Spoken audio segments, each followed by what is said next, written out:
Wait, the Heaven-Earth Cauldron is actually used for alchemy? Long Chun asked, a mixture of surprise and delight in his tone. Not quite. Only the Earth Cauldron can be used for alchemy, as it focuses on life and defense. On the other hand, the Heaven Cauldron is a killing weapon, focusing on offense and slaughter. One heaven and one earth. Their characteristics are different. The Earth Cauldron can't become a powerful weapon used to kill your enemies, but you can gain other benefits from it. Furthermore, if you use it to refine pills, the pills will become spiritual entities and draw down heavenly tribulation. The Earth Cauldron can then absorb the power of heavenly tribulation to strengthen itself, said the dragon expert. So that's the case. Long Chun was overjoyed as he really had profited this time.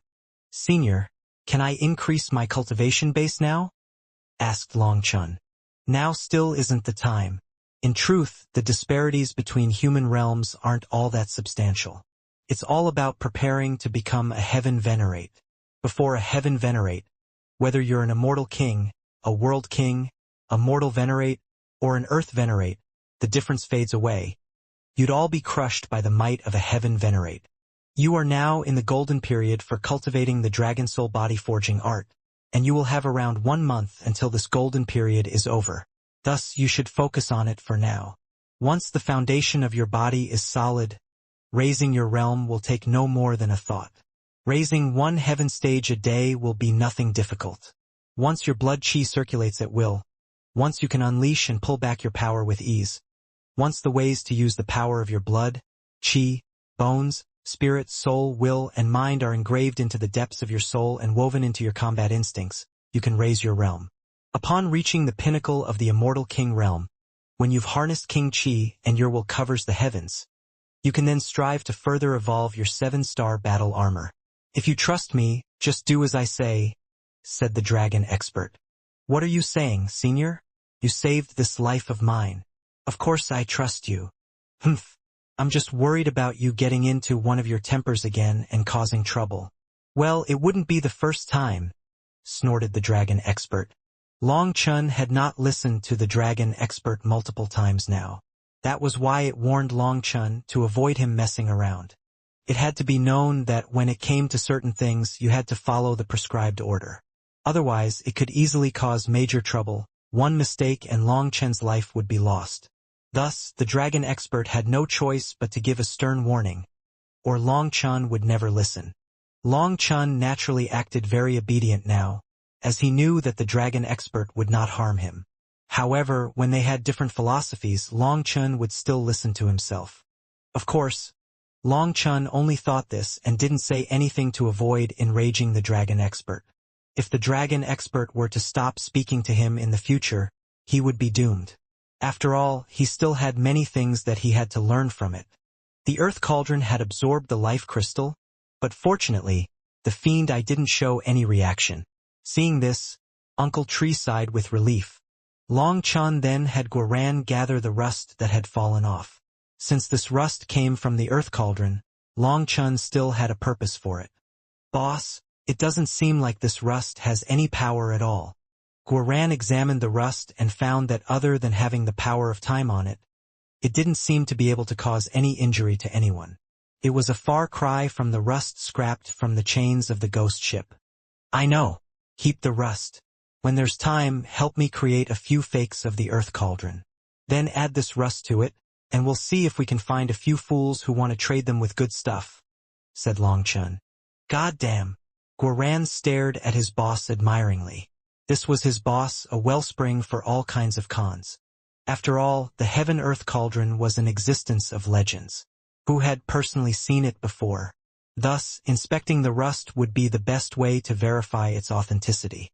Suddenly, Long Chun pointed a finger, and black flames flew out, landing on the sea of skeletons. This was the Yen Su flame, something capable of incinerating all things. Those corpses quickly ignited. They had eroded after all this time, so as soon as the fire touched them, they turned to ash. Dust to dust, earth to earth. Since you're already dead, your husks don't need to remain. I just wonder whether or not you will enter the cycle of reincarnation. Long Chun sighed. How pitiful. The nameless fallen of the heavenly river. It's like being trapped in a nightmare. I wonder if their beloved are all awaiting word of them. Yu Qingxian held Long Chen's hand as she watched all those corpses turn to dust. Every single one of them had been a living person. They had fathers, mothers, wives, husbands, and children. Perhaps the thoughts of those who missed them could call back their souls? Long Chen held Yu Qingshuan's hand tightly, feeling the same sadness as well. Thinking about it, fate had always been a merciless whip that drove all the life forms of the world. Everyone was racing as fast as they could, but as soon as they slowed down, they were struck by that merciless whip and turned to dust. Just how much had Long Chen thirsted for power when he was bullied by others? Just how badly had he envied cultivators, envied their powerful abilities that allowed them to control their own fates. However, once he set foot onto the path of cultivation, he found that he had leapt from a pool to a raging river. The path of cultivation was one of no return. The higher his cultivation base grew, the more he felt like his fate was not under his control. Looking at these corpses, Long Chen had a feeling that if he didn't work hard enough, he would also become one of them. Even if he worked as hard as he could, who could guarantee that they wouldn't be the next one lying in this hole? Heaven and earth were like a game board while everyone was a game piece. If they wanted to escape the board, they had to constantly cultivate and get stronger so that they would become the ones playing the game. After watching the corpses burning, Long Chen and the others left this dark hole. This place had special spatial laws, but they were no problem for Uncle Tree. He simply stood behind Long Chen, and Xia Chun was instantly capable of sending the battleship into the sky. The altar grew smaller and smaller below them until it vanished. However, it took quite a long time for the battleship to rise above the whirlpool. When Uncle Tree saw the whirlpool fall further and further into the distance, he smiled. "Uncle Tree, you'll be able to return home soon." Long Chen saw how emotional he was. He knew that after being enslaved for so many years, this release had to feel indescribable. "It's all thanks to you, Master," said Uncle Tree. Just then, the entire sea began to roil, and the sound of the void breaking rang out. They then saw an enormous entity appear. Xia Chun and the others jumped in fright when they saw it. A ghost ship! When the sinister wind blew, the world grew dark and dim, covered by black clouds. In an instant, thick ghost chi filled the air. With it, everyone's hair stood on end, and a freezing sensation ran through their bones. It was like they had fallen into an ice house, and an icy hand was wrapping around their souls. They didn't even dare to move. They simply watched as a giant wooden ship broke through the waves. It was enormous, almost like a floating island. Compared to it, Guoran's battleship was like an ant in front of a dragon. The pitch-black wooden ship had spots of rust on it, while the mast and sail were riddled with holes, looking like they were on the verge of collapse. "Damn, what a huge ship! But it's actually a dugout." Guoran instantly saw that despite its size, its shape was that of a simple dugout. "Good, a lucky ship. Xiachen, send us over. Be careful not to touch the chains or body, or our battleship will instantly collapse," said Long Chen excitedly. "Boss, are you serious?" Xia Chun was green with fright. "Come on. It's not like it's the first time." Long Chen smiled. Last time, he had been conned by the Soaring Dragon Company and stumbled upon a ghost ship in an unexpected turn of events. After that, Long Chen managed to send the ghost ship charging straight into the Soaring Dragon Company's pier. Hearing his boss's order, Xia Chun could only summon his courage. He then turned the battleship, sending it toward the ghost ship at maximum speed. Despite that, the ghost ship was actually much faster than them, reaching them in just a few seconds.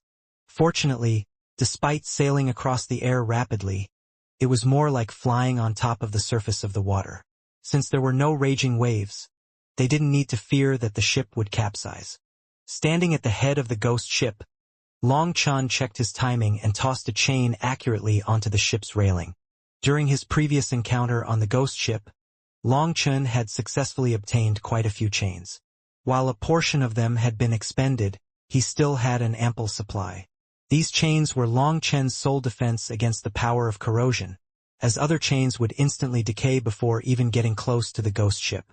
Borrowing the ghost ship's momentum, with a simple pull, Long Chun ended up on the railings. After he landed, he immediately tossed the chain behind him to Uncle Tree. Uncle Tree simply caught it with his left hand and raised his right hand toward everyone else. Branches then grew out of his arm and wrapped around everyone else. Long Chun pulled, and everyone flew into the air, accurately landing on the ghost ship. Don't touch the mast or the sail.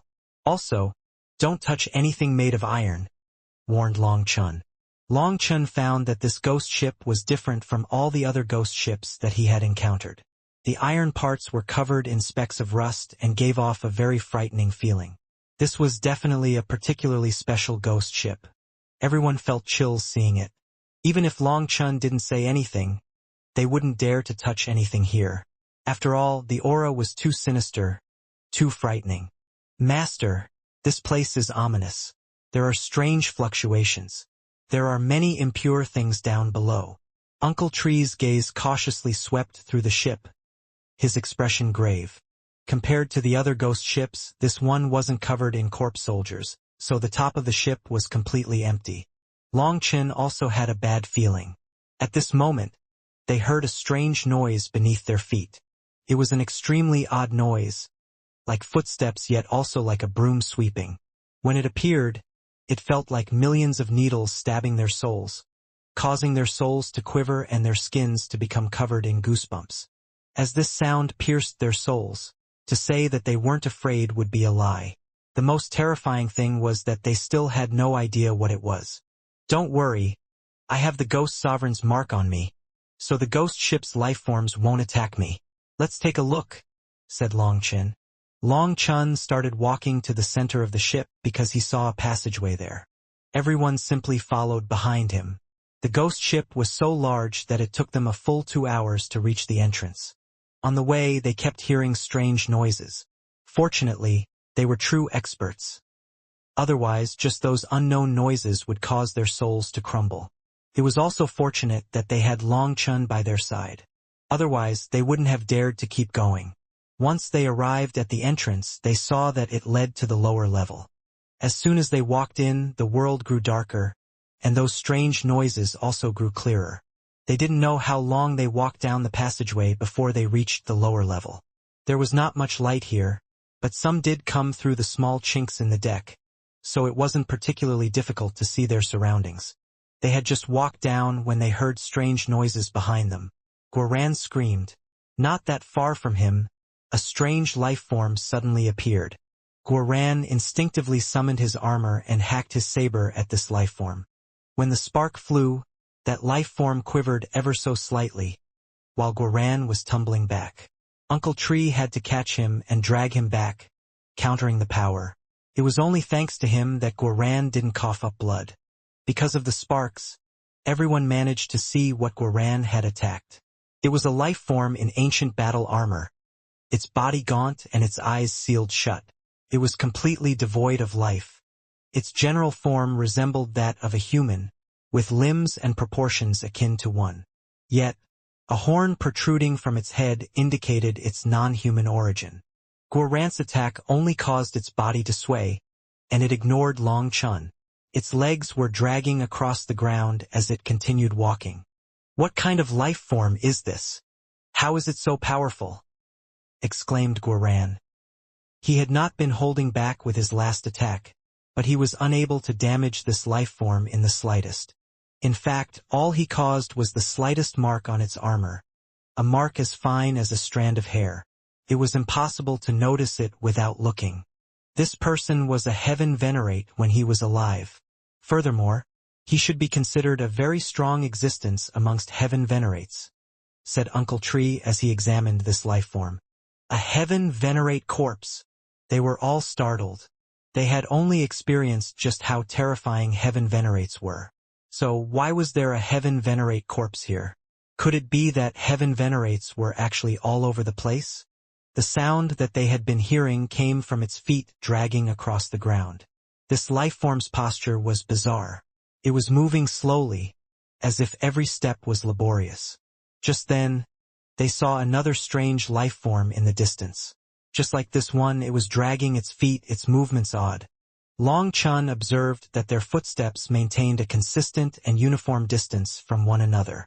Each step was flawlessly identical. Suddenly, Long Chun saw that these lifeforms seemed to be holding something. Also, they were expressionlessly walking in one direction. Long Chun beckoned everyone, and they rushed off in the direction those lifeforms were going. Before long, they encountered a barrier obstructing their path. Beyond the barrier stood an imposing figure. At the sight of this entity, Long Chen's very soul quivered, and even Uncle Tree's countenance shifted. An expert from the primal chaos era. This was a large, long-haired man who was a whole head taller than Long Chun and extremely muscular. Also, his upper body's scarlet, copper, and bronze-colored skin was covered in strange marks. At this moment, he was standing within the barrier, his body bound by chains that connected him to the ship from below and above. Even from a great distance, Long Chun and the others could sense the terrifying primal chaos chi coming from this person's body. Even if Uncle Tree didn't say anything, they would have been able to tell that he was from the primal chaos era. However, the life form gave off no aura of life, as though it was a corpse. But why would a corpse be bound with chains? Just then, one of those strange life forms appeared in front of the barrier and slowly extended a hand. At this time, Long Chun finally saw what it was holding. It was a thumb-sized crystal. The crystal then merged into the barrier and transformed into threads like a spiderweb that wrapped around the long-haired man. When those black threads merged into his body, the chains on him quivered. Long Chun then saw strange fluctuations on top of the chains. It's absorbing this person's life energy. He's not dead. Long Chun was startled. This life form from the primal chaos era wasn't dead. It still had life energy to absorb? That was too terrifying. A life form from the primal chaos era, was that not a true living fossil? It seems that these life forms and chains are absorbing his life energy so that he doesn't wake up. Master, take a look. All of these life forms are walking like machines, using the black crystals to absorb his life energy. This expert from the primal chaos era has such astonishing life energy that they can only use this method to prevent him from awakening. It seems that this entire ghost ship is set up as a prison, and the only one in this prison is him, deduced Uncle Tree gravely. Long Chun nodded. That seems to be the case. We just have no idea what kind of background this life form has. Should we save him or not? If he turns on us, we'll have died to our own hands. Long Chun continued to examine the long-haired man. Although he was just silently standing there like a corpse, Long Chun could sense the apocalyptic power within his body. Once he woke up, let alone him, even a heaven venerate would only be an ant in front of this existence. From Uncle Tree's expression, it seemed that this expert was many times stronger than him as well. They simply weren't on the same level. Senior, wake up. What is going on? What should I do? Long Chun called out to the dragon expert with his soul. However, the dragon expert didn't reply. Even when Long Chun shouted several more times, he still got nothing. Just as Long Chun thought that he couldn't reach the dragon expert, its voice suddenly rang out. A warrior of the starry sky? You've actually encountered him? The dragon expert's voice was filled with a hint of astonishment. Warrior of the starry sky?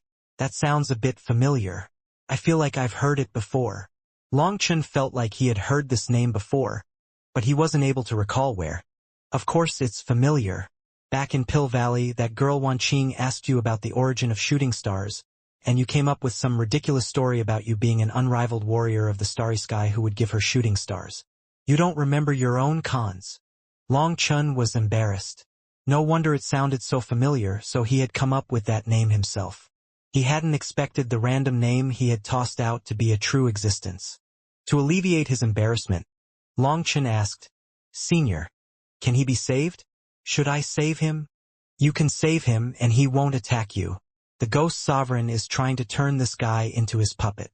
That is why he left him with the slightest trace of life. However, a warrior of the starry sky possesses an extremely strong life force. If his life energy was not being constantly kept in check, he would quickly awaken. That's why they are using this barrier and crystals to bind him. They don't want the flame of his life to extinguish, but they also don't want him to awaken, said the dragon expert. Long Chen felt much more at ease after hearing that. After all, the enemy of his enemy was his friend. If the ghost sovereign wanted to do something, Long Chen should stop him whenever he could. Even if he couldn't get anything good from it, he didn't mind. Normally, the core of something was located at the center or head. However, this ghost ship's core was actually located at the tail. There was a giant rudder here which was sealed. But fortunately, Long Chen already had some experience. By inserting spiritual strength into it, it quickly reacted. Once he could control the rudder, he could guide the ghost ship wherever he wanted. However, this time, Long Chen didn't just want to control the direction but also the entire ghost ship. Enduring the pain, he took off the eye patch. As his left eye creaked open, a chilling scream nearly escaped his lips, despite his remarkable pain tolerance. From deep within his eyes, the hell flower manifested once more, causing the rudder to quiver. At that moment, everything in the ghost ship appeared within Long Chen's mind's eye. Grimacing in agony, Long Chen covered his left eye with a trembling hand. He could no longer see out of it. To use it repeatedly without it fully recovering was exacting a heavy toll on it. After a moment, Long Chen wiped off the blood flowing out of his eye. Afraid that Yu Qingxian would feel worried, he only returned after he was able to control his expression. With this new information, he knew that this ghost ship had 3 levels. The warrior of the starry sky was bound in the middle level, and the crystals were from a chest in the lower level. Just like that, the puppets were constantly going from the lower level to the middle level, their movements robotic. Originally, there was a barrier between the 2 levels. But with Long Chen's new control over the ghost ship, this barrier had no effect on him. He then arrived at the chest of crystals and saw countless thumb-sized crystals here, all of them containing an immense amount of life energy. Long Chen had no idea what use these things could have, so he simply tossed them into the primal chaos space. With that, the puppets just began to randomly rove around the chest since there were no crystals. Having lost their purpose, those puppets were like idiots not knowing what to do. After that, Long Chen had Xiachen steer them, and they directly used this giant ghost ship to travel. Long Chen and the others stood guard over the warrior of the starry sky.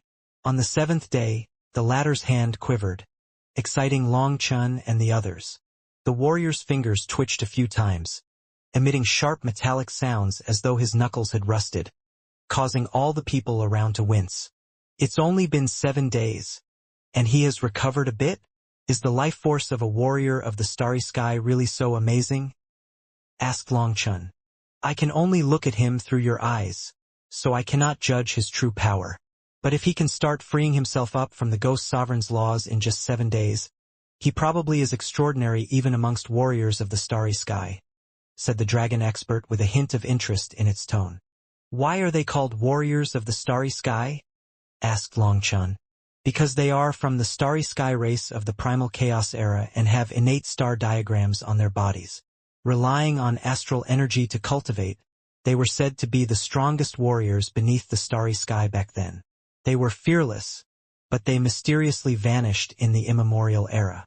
Due to how much time has passed, the legends of the warriors of the starry sky are not known to many, said the dragon expert. The strongest warriors beneath the starry sky? Long Chen's heart shook. Didn't that mean that they were unrivaled? Or did it mean that there were stronger existences above the starry sky? Boss, there's land up ahead. Xia Chen's excited cry rang out while everyone was paying attention to the warrior of the starry sky. Thus, Long Chen and the others were pleasantly surprised. Had they crossed the heavenly river so quickly? Feeling a bit reluctant, Long Chen and the others left the side of the warrior and went up the ghost ship. As expected, there was an endless landmass up ahead. No, master, that's not land. That is the body of a life form. It was Uncle Tree who cried out upon seeing that land. A body? What? Guoran and the others couldn't believe their ears. They were still very far from the landmass. However, from what they saw, it seemed to cover the entire horizon and spread as far as they could see. What life form's body could be so large? Could it be? wondered Long Chen. Yes, it probably is. No other life form would be that big. Uncle Tree nodded, thinking the exact same thing as Long Chen. The ghost ship continued onward. Once they were closer to the landmass, a bloody sense struck them as they saw countless birds, fish-like monsters, and sea demons around. They saw multiple sea demons that were so powerful that they should be considered heaven venerates. From the ghost ship they could see their enormous bodies. There were countless sea demons devouring this landmass. When the ghost ship got close, those terrifying sea demons retreated, with some even directly fleeing.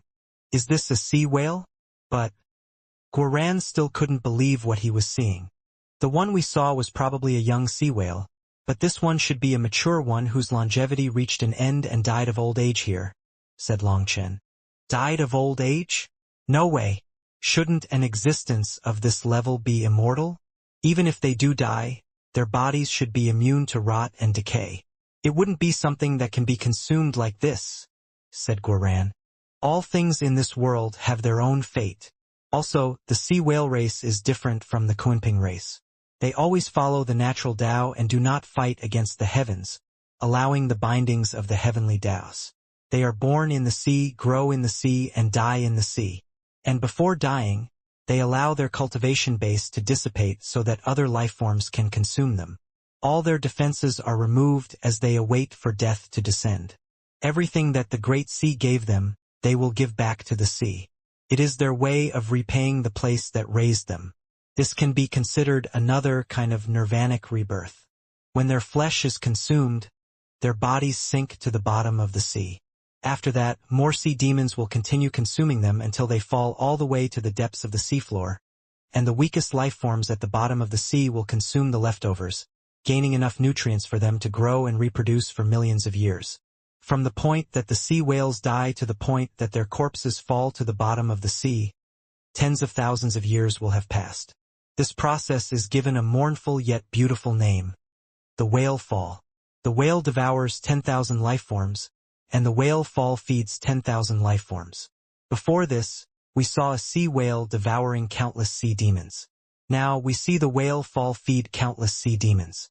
It is like fate, sighed Long Chen emotionally. The sea whale couldn't be called a saint, but at least it knew when to repay kindness. It followed the natural Tao and didn't just selfishly demand more and more. In the end, it returned everything back to the sea. But humans? Only a few would do such a thing. After all, humans were the greediest bunch. No matter how much they obtained, they always demanded more. Fiends killed each other. As for humans, they were sometimes even worse than fiends. Just what made humans so cruel? Pure greed? Probably wasn't so simple. Was there a sinister hand within heaven and earth constantly drawing out the darkness within people's hearts, pushing humanity into the depths of evil? When the ghost ship passed by the sea whale's corpse, some sea demons roared at them, glaring at the ghost ship, fearful yet unwilling to leave their territories. It's too bad that it's too big. There's no way to store it, said Guoran. What, you want to eat it too? It returns its body to the sea, and you weren't born from the sea, said Xiachen. You're right, Guoran sighed. Let's go around. Long Chen looked at the immense flesh and blood. To tell the truth, he was a bit enticed. If this was tossed into the primal chaos space, who knew just how much life energy would be unleashed? Would the Fusang trees and the moon trees instantly grow into towering trees? However, Long Chen had his own bottom line. Xiachen was correct. The sea whale had returned itself to the sea. If he were to take it, it would be like stealing from charity. Long Chen couldn't do such a thing. Thus, he could only sigh and leave. The sea whale's size could not be calculated with simple numbers. It took Long Chen and the others 3 days to go from its body to its head. During these 3 days, they only grew more shocked. Just how many beasts did the sea whale consume in its life in order to grow to this size? Fortunately, it returned itself to the sea. Otherwise, perhaps every life form in the sea would be devoured. When they reached the head of the sea whale, they were surprised to find that this region had no sea demons. What's going on? Is the whale's head too tough for them to eat? Guoran couldn't help looking at Long Chen. Long Chen was also puzzled. Don't look at me. Everything I know is just from the Academy's books. I don't know what's happening. Just then, they heard the sound of chains being dragged across the deck, causing them to turn back and see that the warrior of the starry sky had walked onto the deck, having left the formation. With deliberate slowness, the warrior of the starry sky tilted his head upward, allowing his hair to fall back and reveal his bronze-colored face. He then looked at the sea whale and suddenly raised a hand. Boom! To everyone's surprise, the sea whale's head exploded, and an enormous thing flew out of it, heading straight toward the ghost ship. "It's the sea whale's crystal core," exclaimed Long Chun. When the giant crystal core flew into that person's hand, astral light flowed out. The next moment, the enormous crystal core shrank and was caught by him. Crunch. The warrior directly opened his mouth and bit down, causing sparks to fly around. To everyone's surprise, the sea whale's crystal core was forcibly devoured bite by bite. Long Chun and the others stood in stunned silence, unable to react as they watched the astonishing scene unfold before them. The individual before them appeared utterly famished, devouring the crystal core with an almost desperate intensity. When he was done, a gradual spark of vitality slowly began to shine on his body. He seemed to have been revitalized. Suddenly, the ghost ship quivered and he actually jumped to the sea whale's head. That was where the crystal core had flown out of. He then reached in and pulled. As he did so, the heavens quivered and astral light condensed into a starry giant behind him. The starry giant was as tall as the heavens and was composed of the light of billions of stars. At this moment, this giant figure also reached toward the sea whale's head. Boom! With a heaven-shaking explosion, the sea whale's corpse unleashed huge waves, while Long Chun and the others saw something unimaginable. They saw the giant starry hand forcibly pull out the sea whale's giant spine. The immense power caused its corpse to deform and the sea demons to flee in terror. Boom! An enormous spine then appeared above the 9 heavens, so enormous that it looked like a heavenly whip, giving off a terrifying divine pressure. When the sea whale died, it dissipated all its defenses so that others could devour its body. However, there were 2 places where it could not dissipate its energy. Those places were its crystal core and its bones. The crystal core was where all its energy concentrated, while the bones were the foundation that supported its immense body. Thus, even the sea whale was unable to dissipate the energy within them. It was only once its flesh and blood were fully consumed that the energy of its crystal core and bones would slowly dissipate. And only then could its bones sink to the depths of the sea and continue providing food for the lifeforms at the bottom of the sea. When the spine was ripped out of its body, it was like a divine whip, an existence that shook countless souls. When the astral light and giant figure vanished, the whip rapidly shrank until it was only 3 meters long and then wrapped around the warrior's waist. The warrior looked around as if appraising where he was. After that, he simply stepped into the void. With a few steps, he vanished, leaving behind the shocked Long Chun and the others. How terrifying! What level is he at? Guoran and the others stared at each other, stunned. The heaven venerate that they had previously encountered had been so powerful that even their combined forces hadn't been enough to beat him. After that, they entered a fiend eye and saw Uncle Tree kill a heaven venerate with 1 blow. That told them that even heaven venerates were not unrivaled existences. Then they encountered this life form of the primal chaos era. He had been on the verge of death, but as soon as he woke up, he managed to rip out the sea whale's crystal core and spine. After he consumed the crystal core and seemed to take the spine as a weapon, he simply left. In front of him, perhaps even heaven venerates could only kneel and scram away. Following boss always lets me see more of the world. People ask me why I'm so low-key. The main thing is that how could I be high-key after seeing so many terrifying existences? Said Xia-chun with a hint of terror. Arrogant people were people who hadn't seen the world. People who had seen the world never felt themselves to be so powerful because they had seen a vaster world. Only frogs at the bottom of a well continued to croak loudly, as if afraid others wouldn't know of their existence. Fuck! He didn't even say thank you. What strongest warrior beneath the starry sky? He's simply rude. Although Long Chun didn't mind, as he didn't think that this person could give him anything good anyway. For him to leave without even saying a word was not very polite. "Boss, what are you talking about?" asked Guoran and the others, feeling startled. Long Chun had yet to tell them about the warriors of the starry sky. Now that they asked, he explained simply. Guoran and the others had also previously never heard of warriors of the starry sky. But after seeing this person's terrifying power, they had to agree with Long Chen's explanation. The strongest warriors beneath the starry sky. It seems that they need not have any qualms about that statement, said Xiachen. That was because, I feel like once the Dragonblood Legion reaches the peak, we'll be the ones to have that title, said Guoran confidently. Who are you bragging to? If you have the energy, you should think about how to raise your own power. If you aim so high that the footsteps are too big, you might pull a muscle, said Long Chen. The power of this warrior was so great that it was enough to make others feel despair. Saying that they would surpass this person was definitely bragging too early. The warrior of the starry sky was gone, while the sea demons devouring the sea whale were also scared away. But it probably wouldn't be long before they all came back. On the ghost ship, no one dared to attack Long Chun and the others, so everything went smoothly. Xia Chun continued to steer them on their way, going around the sea whale's corpse.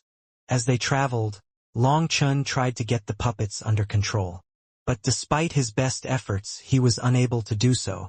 Just like that, his dream of turning them into his puppets couldn't come true. Now, all they had left to do was take a long journey across the heavenly river. Thus, Long Chun decided to use the earth cauldron to refine pills. He should really refine more pills. As before this, all of his Immortal King pills had been distributed to everyone. Through the Huayun Trading Company, he was able to send pills to the Luo family in the Darklight Heaven, along with countless heavenly Dao fruits. Long Chun wanted to turn the Luo family into a supreme force to make up for his mother's actions. During this time, the Demon Moon Furnace and the Moon and Star Refining Furnace had not been slacking either. They helped Long Chun refine countless pills. Some were given to Xia Chun and the others, and some were sent away. Thanks to it, Xia Chun, Guoran, and the others reached the 7th heaven stage of the Immortal King realm. Their heavenly Dao crowns grew increasingly solid, and so did their control over heaven and earth's energy. Right now, only Long Chun was still at the initial Immortal King realm. He didn't even count as having reached the 1st heaven stage. In terms of realm, he had been tossed far into the distance. However, he was in no rush. Even the dragon expert had told him that the cultivation path of the 9-star hegemon body art was one that focused on the physical body as a foundation. After raising the power of his physical body, raising his realm would be as easy as raising a hand. Moreover, he didn't even have to worry about his foundation growing unsteady. When Long Chun took out the earth cauldron to refine pills, he suddenly realized a problem. If I use the earth cauldron to refine pills, won't my heart devil be released? In an instant, Long Chen's excitement vanished. If his heart devil was unleashed, it would disturb his mind and emotions. Furthermore, given that Long Chun had trapped him this time, no one could guess what kind of retaliatory actions he might pursue. Well, I suppose I'll take a look. Perhaps we can talk it out. Long Chun carefully opened the lid the tiniest bit. Any movement from his heart devil and he would slam it shut. However, when his mind crept into the earth cauldron, Long Chen's expression completely changed. The earth cauldron was completely empty, and the sealed heart devil was gone. Long Chun was wary of his heart devil suddenly trying to escape. Thus, he was rather reluctant to use the earth cauldron to refine pills, fearing that doing so would release his heart devil. As a result, he suspected that his heart devil was tricking him into fully opening the lid so that it would escape. But to his astonishment, Long Chun eventually found that his heart devil was truly gone, and the earth cauldron was completely empty. Even when Long Chun double-checked, he could find no trace of his heart devil's existence. How? How can this be? Long Chun was dumbfounded. His heart devil was really gone. Had it been refined? However, Long Chun quickly tossed aside that thought. His heart devil was another side of him, so it couldn't just disappear like that. Did he escape when I used the Earth Cauldron to smash the Hellgate? Long Chun suddenly had a bad feeling. That was the only time the Earth Cauldron had escaped his control, which was also the only time the Heart Devil had a chance to escape. Long Chun felt a chill. Would he be like Lung Yuan in the future? Would there be two of him? Even after fully opening the Earth Cauldron, nothing happened. Long Chun was even hoping for his Heart Devil to attack him. However, there was nothing like that. The Heart Devil was really gone. Long Chun was disappointed and frustrated, to the extent that even his delight at being able to use the Earth Cauldron to refine pills vanished. The disappearance of his Heart Devil worried him, and somehow, he also felt like he had lost the most important thing to him. Long Chun did resent and fear his Heart Devil. But now that his Heart Devil was gone, his heart felt empty. His soul was incomplete. Fuck! Where could he have gone? How could he leave without even saying goodbye? Long Chun muttered to himself as he examined the empty Earth Cauldron. However, no reply came. Perhaps the Earth Cauldron knew where his Heart Devil had gone. However, it didn't tell Long Chun. It was like a weapon with no emotions, simply icy cold. After a while, Long Chun suppressed his emotions. The fact that his Heart Devil had disappeared was simply reality, but Long Chun believed that he would come to find him. Without Long Chun, his Heart Devil was incomplete. In the same vein, he was also incomplete without his Heart Devil. Sooner or later, the two of them would have to face each other again. Right now, what he needed to do was increase his own power, as he couldn't afford to be beaten by his Heart Devil. Thus, Long Chun did his best to calm himself down. He then turned his attention to his next goal, refining pills with the Earth Cauldron. When Long Chun sent flames into the Earth Cauldron, he found that there was no reaction at all. He then kept the flames burning for an hour, but the Earth Cauldron remained ice cold. It seems that it's still too early to use it to refine pills.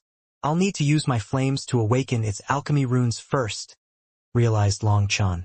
With the cauldron still in slumber, unable to assist him, Long Chun would need to awaken the runes first. As the heir to the Pill Sovereign's memories, Long Chun naturally knew that this was a necessary step. With Huolinger's current power and his powerful spiritual strength, even a pill furnace that was a world domain divine item would have its runes activated in the blink of an eye. However, the Earth Cauldron had been in the middle of this process for an hour, and it didn't even heat up in the slightest, let alone activate the runes.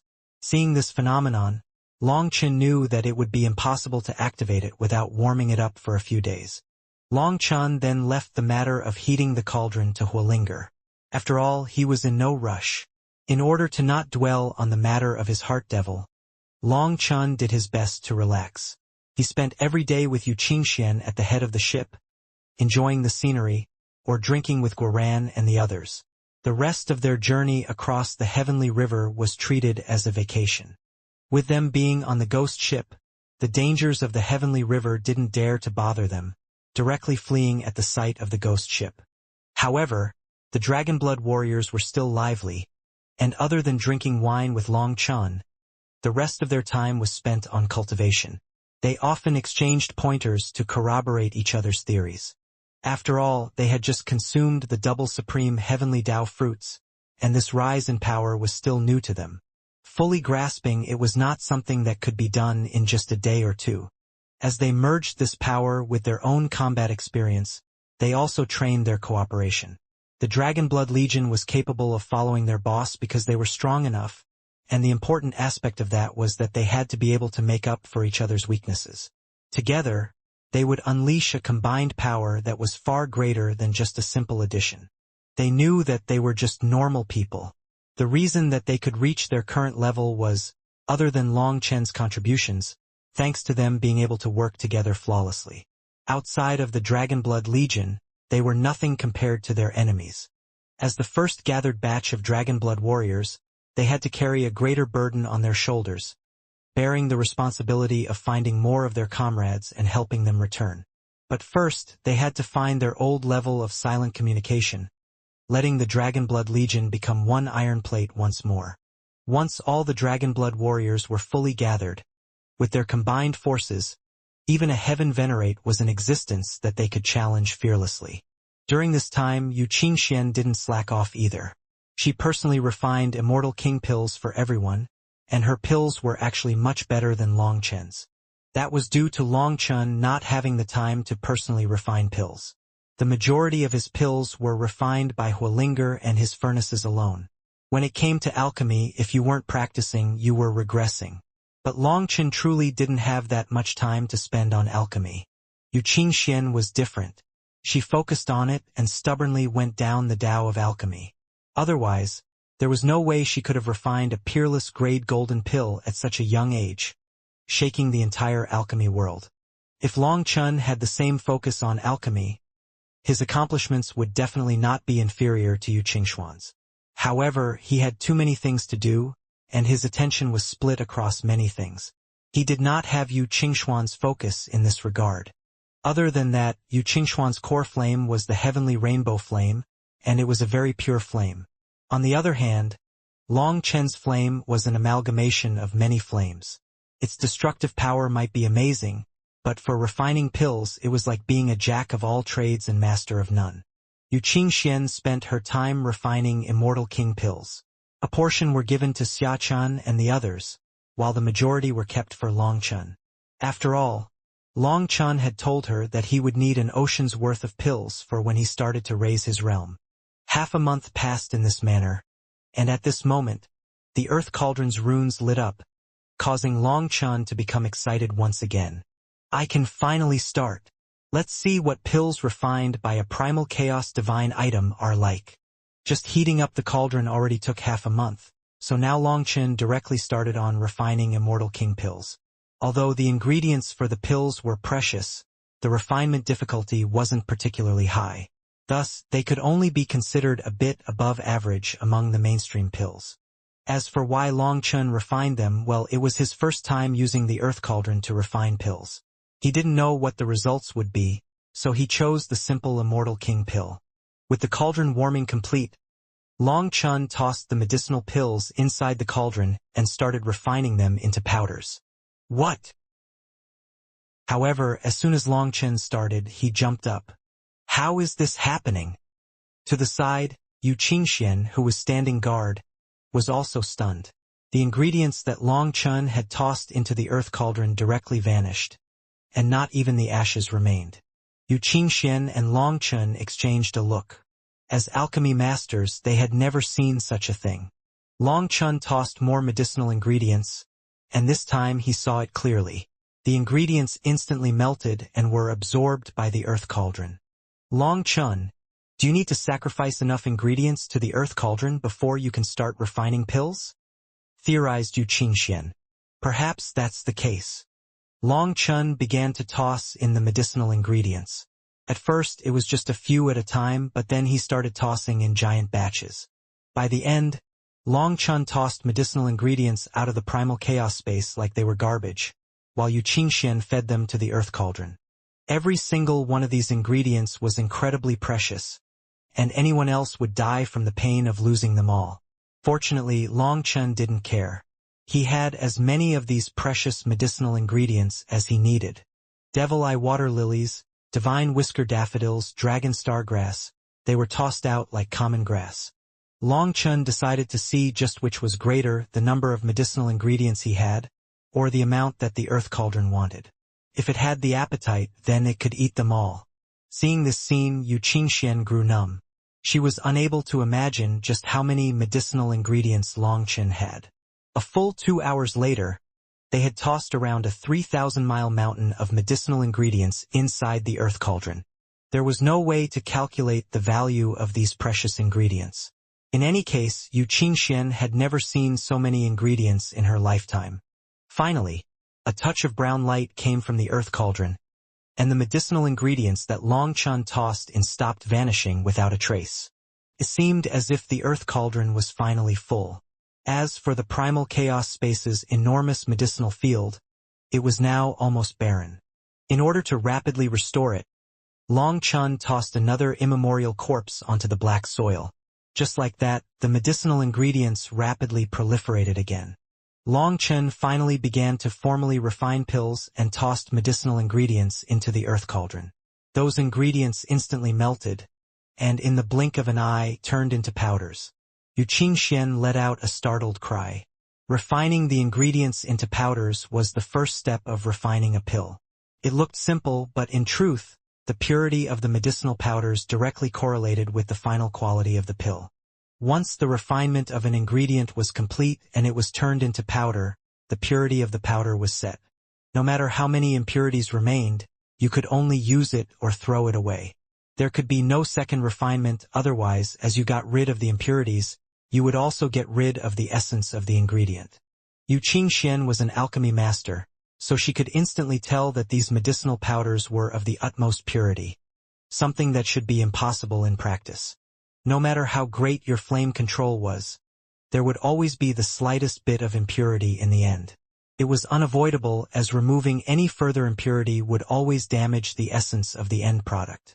It was the so-called essence and dregs being one.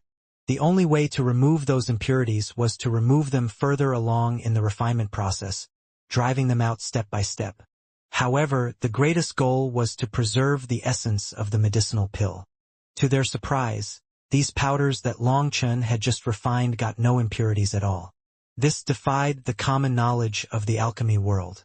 Could it be? Long Chun and Yu Qingxian suddenly thought of a possibility. Long Chun grew excited. Was this why the earth cauldron consumed so many ingredients? Did the earth cauldron consume countless medicinal ingredients to turn itself into the nourishing grounds for medicinal pills? When the pill refinement started, the cauldron absorbed the impurities and the essence that came with it to restore its own energy. Just because alchemists were incapable of something didn't mean that this pill cauldron was incapable of it. Thus, Long Chun and Yu Qingxian were stunned but also delighted. They saw another path of alchemy before them. Previously, they had only been caring about their own alchemy techniques, not relying on the pill furnace. But this powerful earth cauldron showed them another way to develop their alchemy skills. Long Chun then fed more medicinal ingredients into the earth cauldron, and they were instantly turned into powders without Long Chun even needing to do anything. Everything was simple. After the medicinal powders were refined, drawing them together, merging them, and closing the lid all went smoothly. There was almost no need for Long Chun to do anything. However, during the actual pill refinement, the earth cauldron's runes lit up. As Long Chun's hand was on the earth cauldron's lid, his essence, qi, and spirit were absorbed by the earth cauldron.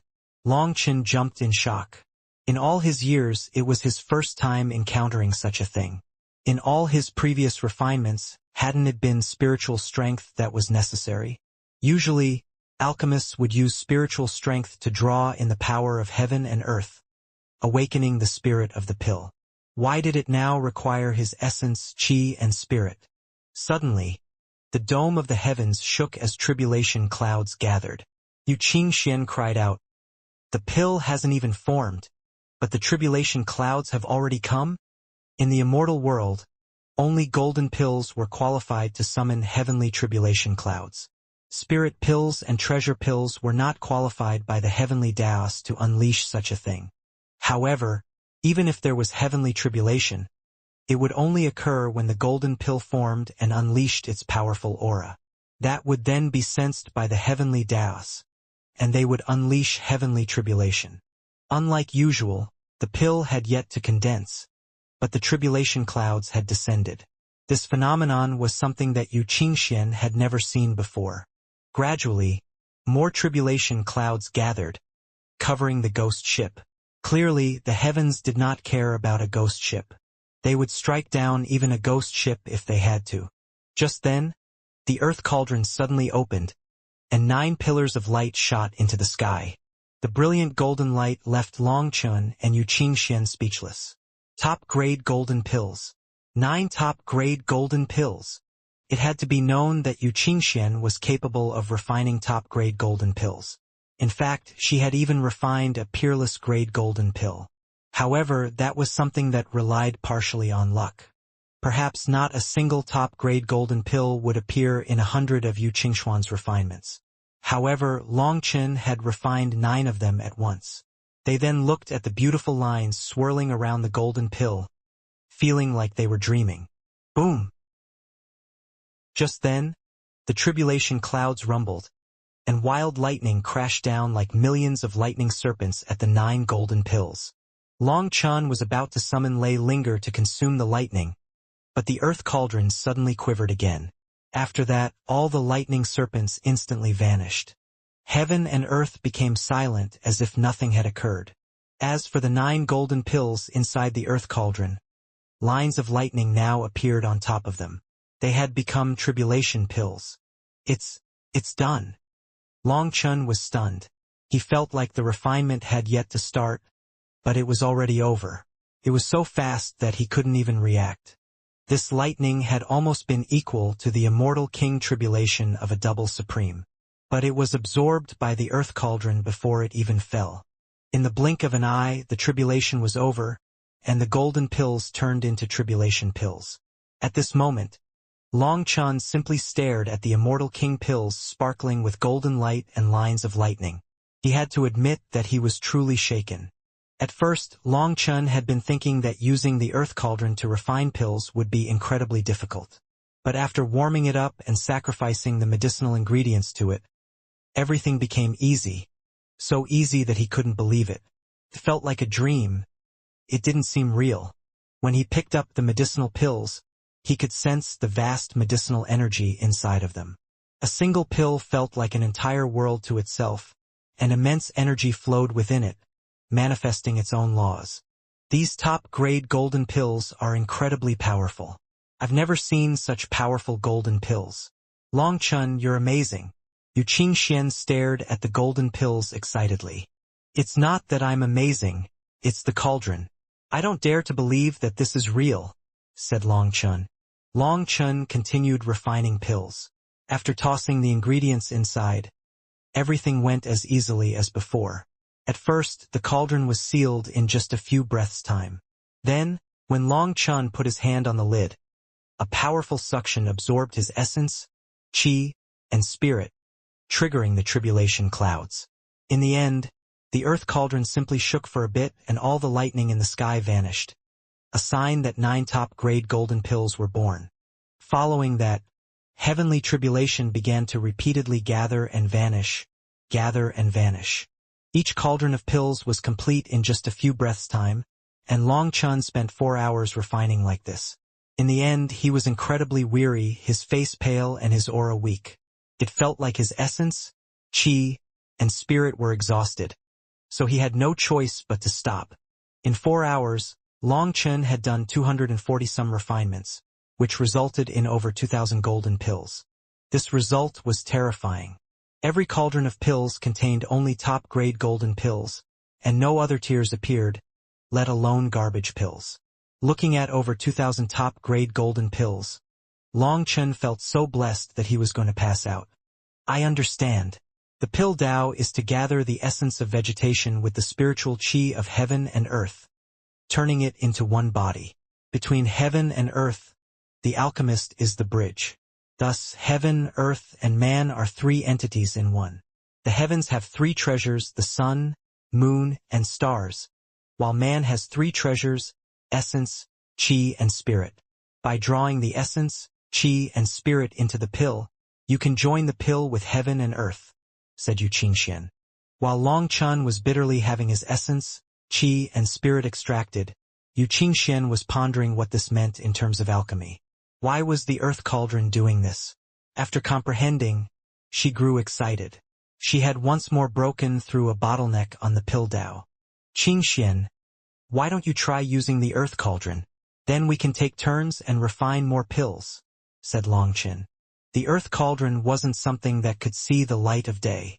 However, now they were alone on the heavenly river, so they could be brazen and use it like this. Once they arrived somewhere else, they wouldn't be able to be this careless anymore. But then, Long Chun felt powerless over the fact that the earth cauldron refused to pay any attention to Yu Qingxian. She couldn't even send her flame into it. Thus, they could only give up. However, Yu Qingxian wasn't disappointed. After the failed attempt, she simply took out her own pill furnace and started a refinement. The earth cauldron had enlightened her, and when her refinement was complete, it also drew down heavenly tribulation. This time, the earth cauldron didn't move. It seemed that it disdained absorbing heavenly tribulation that it didn't summon. Long Chun then called out Lei Linger, and she devoured the tribulation lightning. After she was done, Yu Qingxian opened the lid to reveal a top-grade golden pill, along with some other high-grade pills as well. This was not luck or coincidence. Her alchemy skills had greatly improved at this one moment. However, Yu Qingshuan's top-grade golden pill had not gone through tribulation. So Long Chun simply handed it to Lei Linger, and Lei Linger quickly returned a tribulation golden pill to her. This is possible? Yu Qingxian was stunned. Was this not cheating? However, it was truly a tribulation pill. She had never thought that tribulation pills could be created like that. After resting for a few hours, Long Chun continued refining pills. The effect of top-grade golden pills was so great that Long Chun didn't dare to give them to Guoran and the others, afraid that they would have trouble with the pills. However, he had to take advantage while there was no one on the heavenly river to refine as many pills as possible. Yu Qingxian simply stood beside Long Chun, and at the same time, sensed the fluctuations of the earth cauldron, using the experience to corroborate her pill Tao. When Long Chun rested, Yu Qingxian refined pills herself, merging her new insights from the earth cauldron into her refinements. Even though she was merely using a world domain pill furnace, she was also capable of refining top-grade golden pills. Almost every single refinement produced one. Although they were both top-grade golden pills, the actual quality of her pills was inferior to the top-grade golden pills of the earth cauldron. But even so, Yu Qingxian had improved immensely compared to before. Yu Qingxian didn't even care about all the top-grade golden pills that she was refining. What truly excited her was that her comprehension of the pill Tao had climbed a level. It was like she had found the golden key to a treasure chest of enlightenment. As the two of them continuously refined pills, heavenly tribulation clouds kept forming above them, only to be absorbed by the earth cauldron or Lei Linger. It was truly a bizarre scene. While Long Chun and Yu Qingxian refined pills, the others didn't slack off either. They focused on their own cultivation. Although they didn't dare to consume the golden pills that Long Chun refined, they did consume the golden pills that Yu Qingxian refined. Yu Qingshuan's golden pills were amazingly effective and so powerful that even Guoran and the others were almost unable to consume them. They were somewhat unable to suppress their medicinal energy, resulting in their realms almost charging into the 8th heaven stage after consuming one pill. However, if they simply broke through like that, it would not be a blessing but rather a problem, causing their foundations to grow unsteady. Hence, they did their best to suppress the power of the pill while also cultivating, which caused a portion of the medicinal pill's energy to be wasted. Although it was a bit wasteful, it was better than having their foundations grow unstable. A full month passed just like that. Guoran, Xiachan, and the Dragonblood warriors also managed to slowly break through to the 8th heaven stage thanks to the golden pills. On this day, Long Chun finally stopped refining pills and looked into the distance solemnly. The wind is rising. Everybody prepare yourself. The ghost ship is about to land, and we're about to set foot into the Nirvana overflow heaven. Hearing this, everyone tensed up. The Nirvana overflow heaven was even more ancient than the violet flame heaven, so there were countless experts here. It was their new challenge. At the same time, they looked forward to reuniting with their brothers that had been scattered throughout the Nirvana overflow heaven. While sailing on the heavenly river, there was no wind or waves. Hence, for there to be wind now, there must be a landmass a day's travel away. Everyone was excited to set foot onto the Nirvana overflow heaven, a world on an even higher level than the violet flame heaven. However, this also meant that there were more dangers there. This higher level referred to the fact that the laws of the heavenly Daos were more complete there, along with more intact inheritances. Based on it, the violet flame heaven was more intact than the darklight heaven, and the Nirvana overflow heaven was even more well-preserved than the violet flame heaven. Here, countless ancient inheritances had been fully preserved through the ancient battles. However, the stronger the world, the greater the competition. As the fighting got even more intense, the outcome was also crueler. Many heavenly geniuses that had crossed heavens to come here silently fell within this competition, becoming other people's stepping stones. In order to survive within this cruel world, you needed to obey a few laws of survival or had some trump cards that would allow you to adapt to this new environment. When it came to the heavenly geniuses that came from outside this heaven, perhaps they did have the ability to compete with the native heavenly geniuses, but they didn't have the sufficient backgrounds. As for the natives, they were naturally arrogant and looked down on any outsiders. They viewed the latter as frogs at the bottom of a well who had not seen the world. Thus, it was very difficult for outsiders to integrate themselves into this place. Even if they tried to seek shelter at some sects, those sects would keep a close eye on them and conduct a thorough investigation, not trusting the outsiders fully. Unless you were willing to have a slave mark placed on you, it was difficult to get anyone to accept you. But heavenly geniuses were heavenly geniuses, and to become someone else's slave was unacceptable to them. Of course, it couldn't be blamed on the sects for not trusting outsiders. After all, the Nirvana overflow heaven was different from the violet flame heaven. In the violet flame heaven, although there were many other races, the majority of cultivators were still human. Only a small portion were demonic beasts, and there were even less of other races. On the other hand, in the Nirvana overflow heaven, humans were only 20% of all cultivators, occupying only 10% of the total territory. The Nirvana overflow heaven was truly a land of 10,000 races. All the human race, demonic beast race, devil race, blood race, spirit race, charm race, netherworld race, and others had inheritances here. Furthermore, some of their cultivation lands were forbidden for the human race. In fact, if someone were to act wrongly, it might even cause a war between two races. In any case, in the Nirvana overflow heaven, you needed to be wary of the human race and also the other races. It was truly a place of opportunity and danger. With that in mind, the Nirvana overflow heaven had a lot of wild lands from the primal chaos era, which always drew countless adventurers. As a result, countless experts died within them every year. But in the same vein, countless treasures were also brought out of that place each year. If the violet flame heaven had been 90% explored, then the Nirvana overflow heaven was a wilderness. People had only explored 10 to 20% of it. According to reason, considering how many experts were within the Nirvana overflow heaven, the exploration of these lands should be completed very quickly. However, the relationships between various powers within were rather complex. Many places were occupied by powerful immemorial races, but they themselves didn't explore parts of their land, and they refused to allow others to do so. Only a small portion of the masterless lands drew adventurers in, as they took the risk of venturing through them. But due to special restrictions from the laws of the heavenly Daos, many of those areas could not be entered. People could only explore the outer edges. Thus, when the Nirvana overflow heaven was mentioned, all the violet flame heaven's experts wanted to go there but also didn't dare to. With the ghost ship about to land, they were about to arrive in a wild land of legends. Countless dangers and treasures awaited them, filling them with adrenaline. Boss, should we switch ships? It would be showing off too much to use a ghost ship. If the news from the violet flame heaven reaches this place before us, we'll be exposed, said Xiachan. Long Chen nodded. It would be good to be low-key for a while. Theoretically, the news from the violet flame heaven wouldn't travel here so quickly. I heard that going from the violet flame heaven to the Nirvana overflow heaven from the heavenly river normally takes at least half a year. But we only took 2 months. So, in terms of the information leaking, we shouldn't have to worry about it for now. However, the Nirvana overflow heaven has too many immemorial races, many of whom don't have a good relationship with the human race. Thus, we'll be low-key first to figure out the situation here. Let's not instantly become the center of attention. After all, the Nirvana overflow heaven was not the violet flame heaven.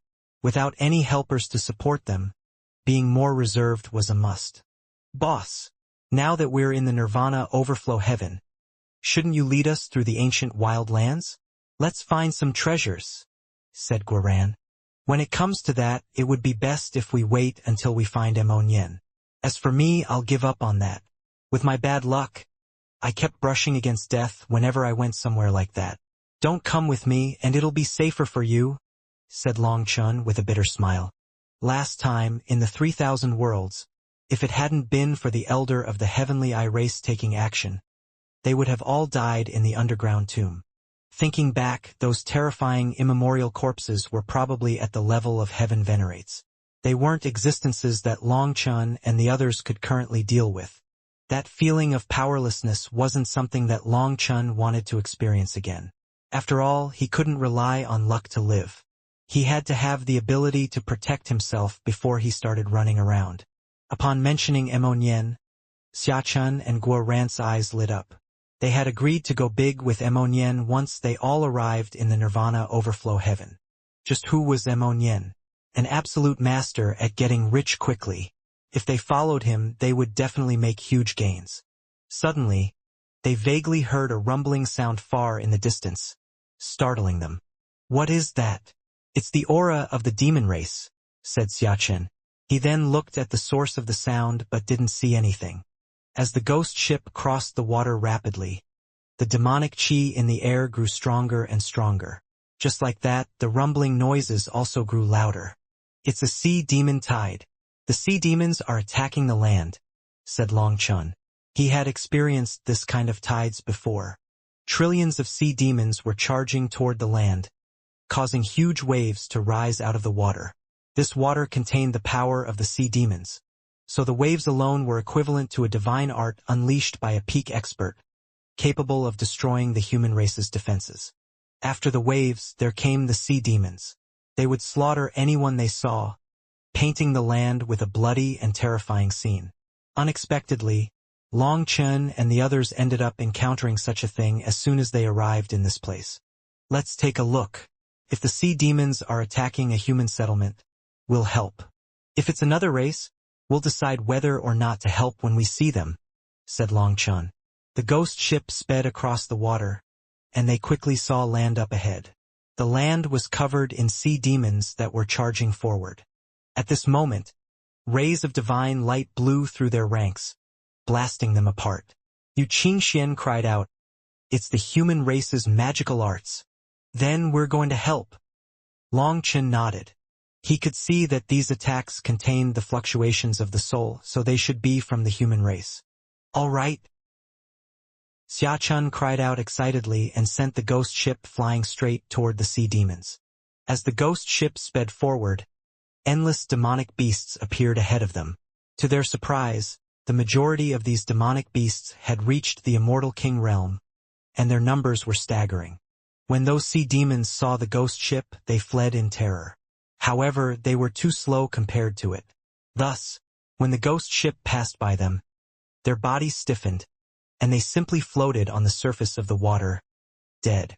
The ghost ship's terrifying aura was something that even heaven-venerate demonic beasts didn't dare to underestimate. So these Immortal King sea demons simply died after being exposed to its aura. Wherever the ghost ship passed, sea demons floated to the surface of the water. There was no need for the Dragonblood warriors to do anything. However, they didn't slack off either. They dragged the corpses on board, as they knew that Long Chun was always gathering corpses. Long Chun directly tossed them into the primal chaos space, letting the black soil devour them. After all, the growth of the Fusang trees and the moon trees required an incredible amount of life energy. They were like bottomless pits. Long Chun could use as many of these corpses as he could get his hands on. Although the Fusang trees and the moon trees were still in their youth, the amount of life energy that they provided him was also incredible. Other than his eye, any wounds to his physical body could simply be ignored now. Long Chun and the others rapidly approached the landmass and saw that millions of sea demons had already climbed onto the land. Through the masses of sea demons, they were vaguely able to see rays of saber light and sweeping sword chi. So, there were human experts fighting the sea demons. At this moment, the ground was already dyed red from fresh blood, and mountains of corpses were piling up. There is at least a heaven venerate here. It seems that we came for nothing. Long Chun sensed a powerful aura deep within the battlefield and couldn't help smiling. Although there were many sea demons here, even the strongest one was only at the level of an earth venerate. Thus, as long as there was a single heaven venerate here, then everything was under control. However, the ghost ship was already charging to the shore, so there was no time to turn around. They simply allowed the ghost ship to smash into the land. The ghost ship then smashed a ditch into the land, killing all the sea demons around the ditch. Thanks to its speed, in an instant, the ghost ship came crashing thousands of miles into the land, only coming to a stop at the heart of the battlefield. This was where the human race had set up their defenses. Here, countless experts were borrowing the power of special equipment to fight off the sea demons. When the ghost ship arrived, countless sea demons died, and only some stronger ones and those that were further away managed to flee like the retreating tide, leaving the battlefield empty. At this moment, tens of millions of human experts could be seen in the defensive formation, staring in shock at the giant ghost ship. They were terrified. For them, this ghost ship was even more terrifying than the endless sea demons. "Uncle Tree, keep your cultivation base concealed," transmitted Long Chun. Uncle Tree nodded and then suppressed his aura to the peak of the World King realm. "Who are you?" After a moment, the people defending finally noticed Long Chun and the others standing at the head of the ghost ship. The speaker was a fair-skinned man with an acceptable appearance. However, he appeared incredibly arrogant, as if he didn't place anyone else in his eyes. Long Chun and the others had brought the ghost ship to drive away the sea demons, essentially helping them out, but that person wasn't the slightest bit thankful. Instead, he seemed like he was interrogating criminals. "It seems that we were being meddlesome." Guoran curled his lips. Looking at the experts before them, he detected expressions of shock, curiosity, and hostility. But the only thing he didn't see was gratitude. The feeling of being snubbed despite their good intentions irritated them. With no other way to steer the ghost ship any longer, Long Chun and the others got off and prepared to leave.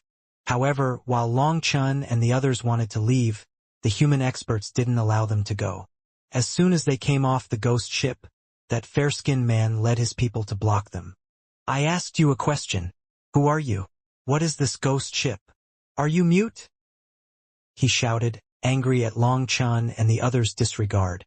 "I have no duty to answer you. If you don't want to die, scram."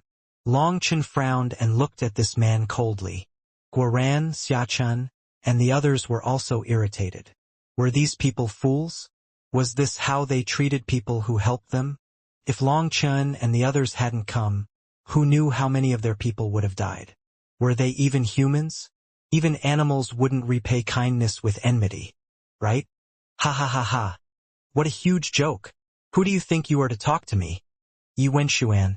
Like that. This fair-skinned man was a late-stage immortal king. Despite that, his aura was extremely powerful.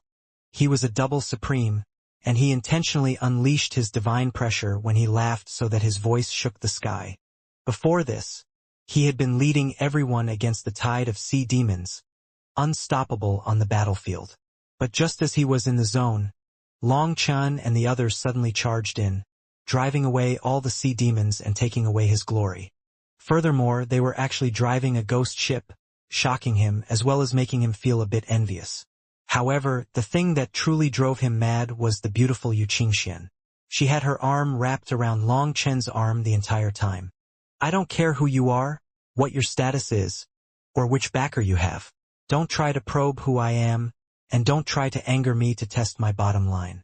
Otherwise, by the time you regret it, it will be too late." Long Chun looked at Yi Wenshuan frostily. As expected, the information about this place was accurate. The native experts here could instantly tell who was an outsider to this heaven. Although they were all part of the human race, these natives would not welcome you and would even think of ways to make things difficult for you. Seeing that Long Chun could drive a ghost ship and also came from outside this heaven, it seemed that this Yi Wenshuan wanted him to hand over his secrets first. Long Chun intentionally glanced at a certain location behind the defenses. It was the place where he sensed the powerful aura of a heaven venerate. However, this heaven venerate did not reveal themselves, intentionally leaving things to Yi Wenshuan. Clearly, they didn't view Long Chun and the others seriously. They simply wanted him to hand over his secrets. "It seems that you'll refuse until you're forced to. Then I won't waste more words with you. Capture them all." Yi Wenshuan sneered and waved his hand. As he did so, dozens of experts stepped forward. The next moment, with a flash of cold light, dozens of heads flew into the air, accompanied by a rain of blood. At almost the same time, dozens of swords simply came out and returned to their sheaths, drawing the blood of experts in a quick slash.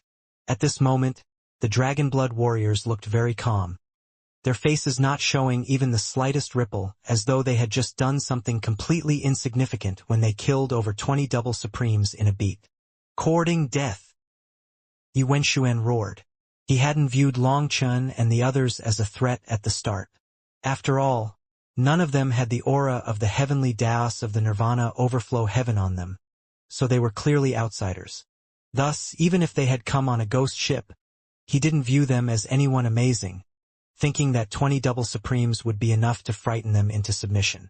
Those 20-some double supremes had also thought the same. However, the Dragonblood warriors weren't playing with them, so they directly took the lives of these fools. Feeling furious, Yi Wenxuan took action himself, his sharp claws reaching for Long Chen's throat.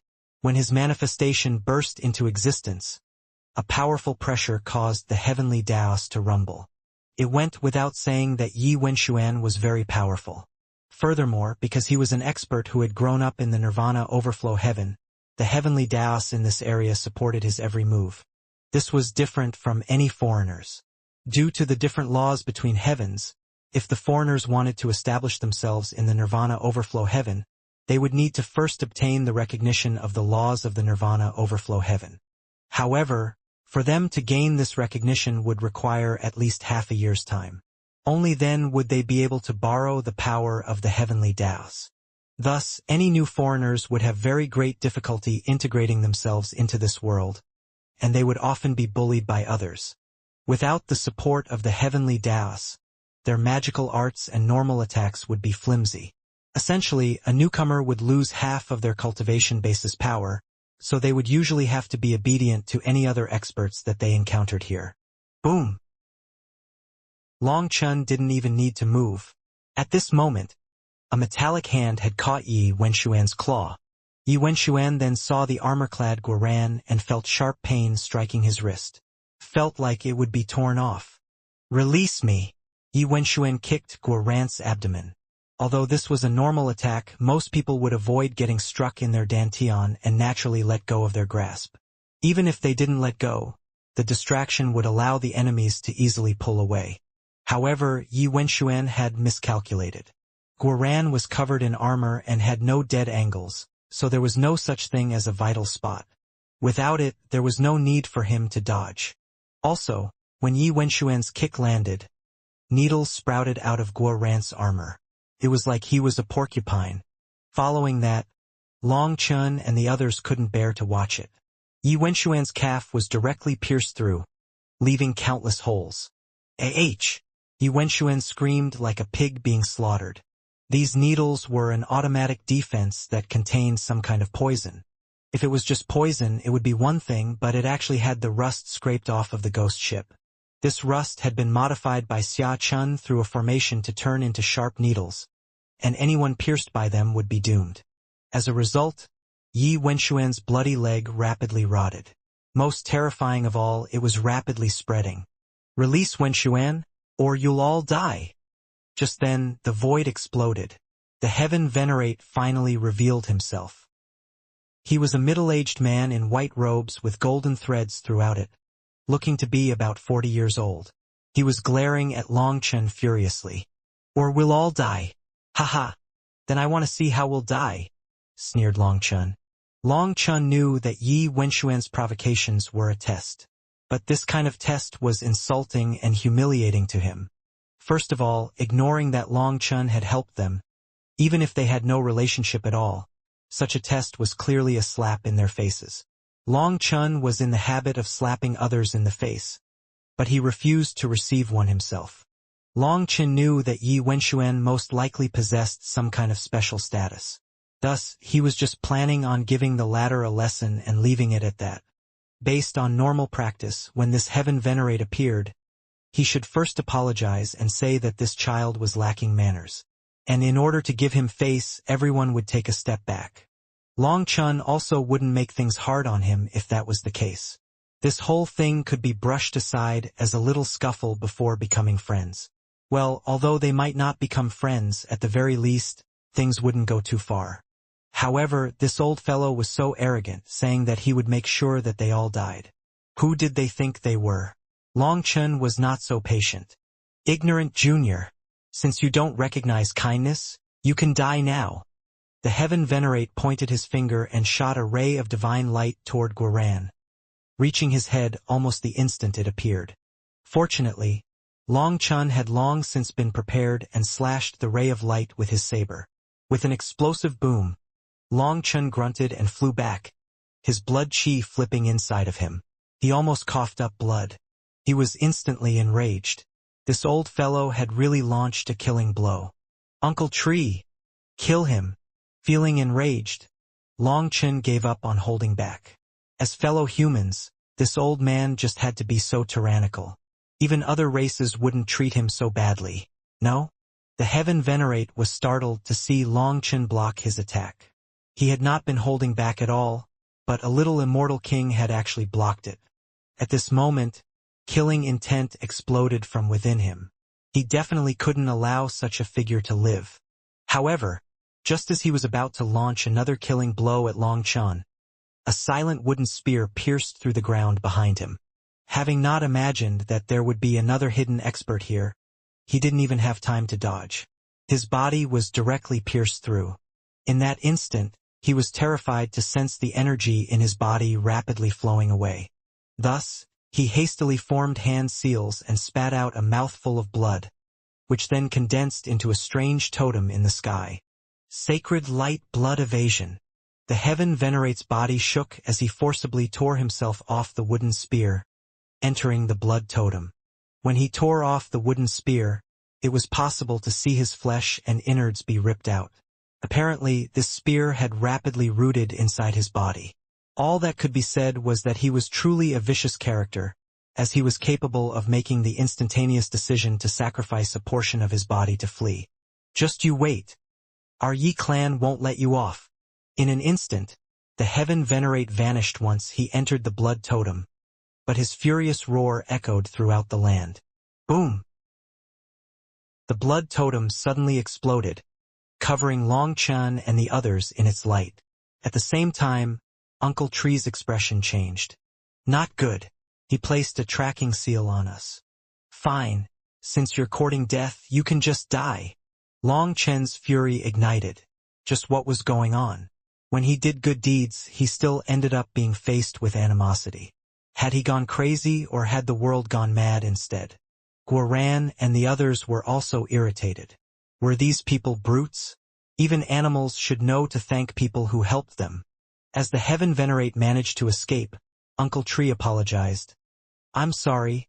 I'm too used to the Nether Emperor's formation, so I was slow with my attack. Because of that, he escaped. For many years, Uncle Tree had relied on the formations of the Fiend Eye to subdue his targets, so his dexterity had regressed. Otherwise, this Heaven Venerate would definitely die. It's fine. It doesn't matter that he escaped. It's not like we could kill everyone here, consoled Long Chun.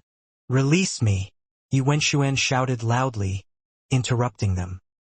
His lower body had already decayed, but he was still caught in Guaran's grasp, powerless to resist. However, his mouth continued to threaten them. If you don't dash. Long Chun didn't bother talking to him anymore.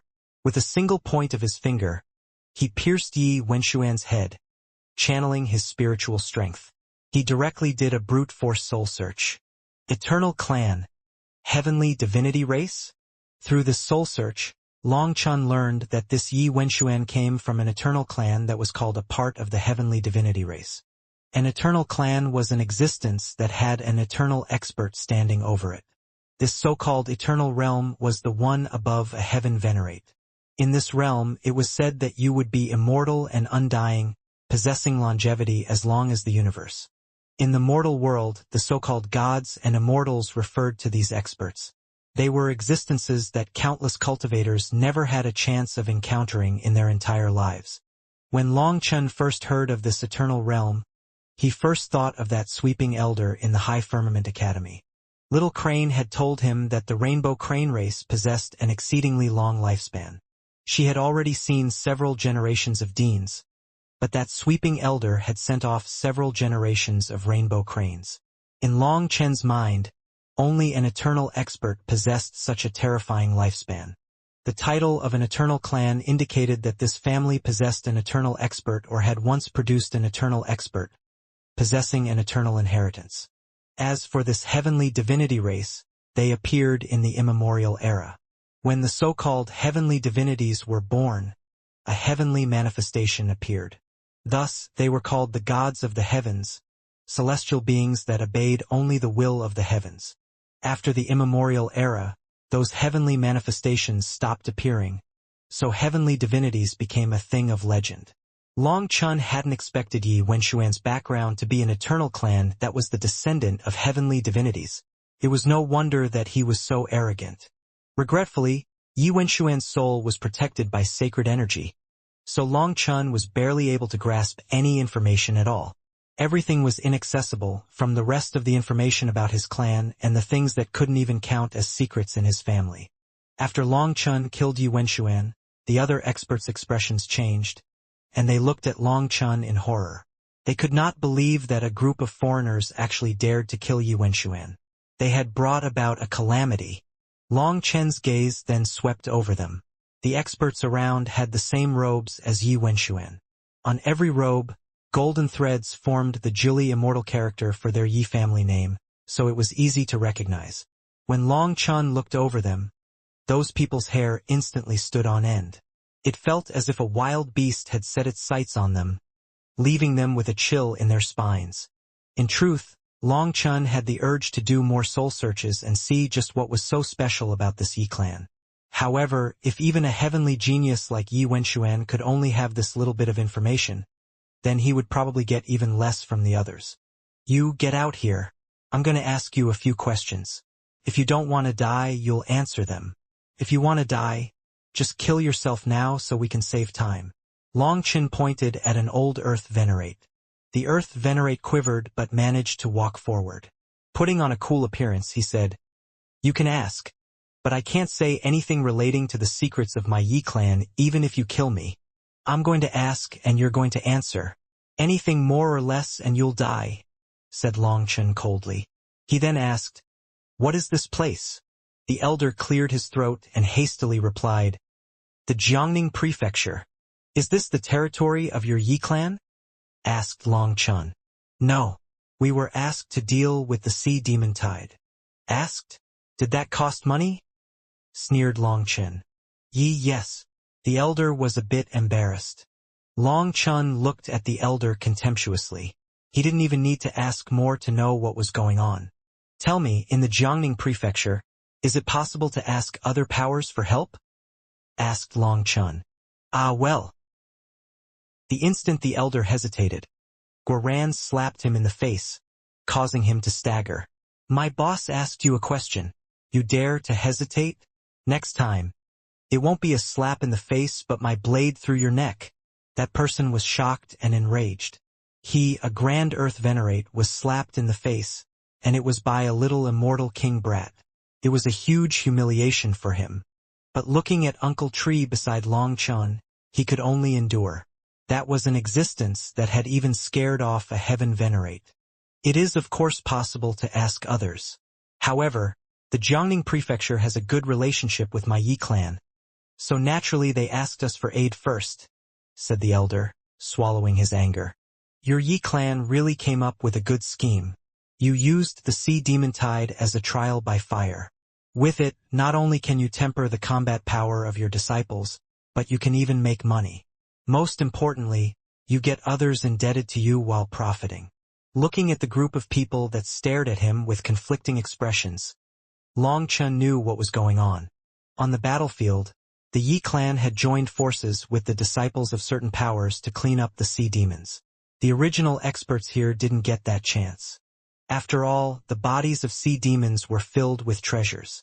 A sea demon tide was indeed a calamity, but it was also an opportunity. With righteous indignation, the Yi clan actually barged in to reap all the benefits from the natives and even forced them to pay a cleaning fee when doing so, making the Jiangning Prefecture owe them a debt.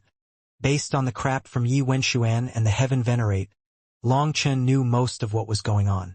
By looking at the infuriated expressions of the experts in the distance, their expressions that were mixed with resentment and fear, everything was clear. Humph, what eternal clan, what heavenly divinity race. Their manners are crap. You've already lost the face of your ancestors, sneered Long Chun. He had seen shameless people, but not to such an extent. Such a major force was actually fighting over some scraps with this group of low-level cultivators? It was completely ridiculous. The elder was red from being exposed, but he didn't dare to make a sound, afraid that Long Chun would directly kill him otherwise. I know that your Yi clan will come for me, so help me tell them that I don't care about them being an eternal clan or being part of the heavenly divinity race. Don't provoke me. If Boss Long San gets angry, the consequences will be very severe for you all. After saying that, Long Chun waved his hand. They all got on the flying boat, and under the gazes of countless people, they flew off. Boom! Long Chun and the others had just left when the void erupted and three figures emerged at once, all of them wearing the robes of the Yi clan. One of them was the Heaven Venerate that had escaped back then. Bastard! Where did they go? Roared that Heaven Venerate. Reporting, those interlopers just left in that direction, pointed the elder who had been questioned by Long Chun. Idiot! How useless are you? Why didn't you stop them? Roared the Heaven Venerate.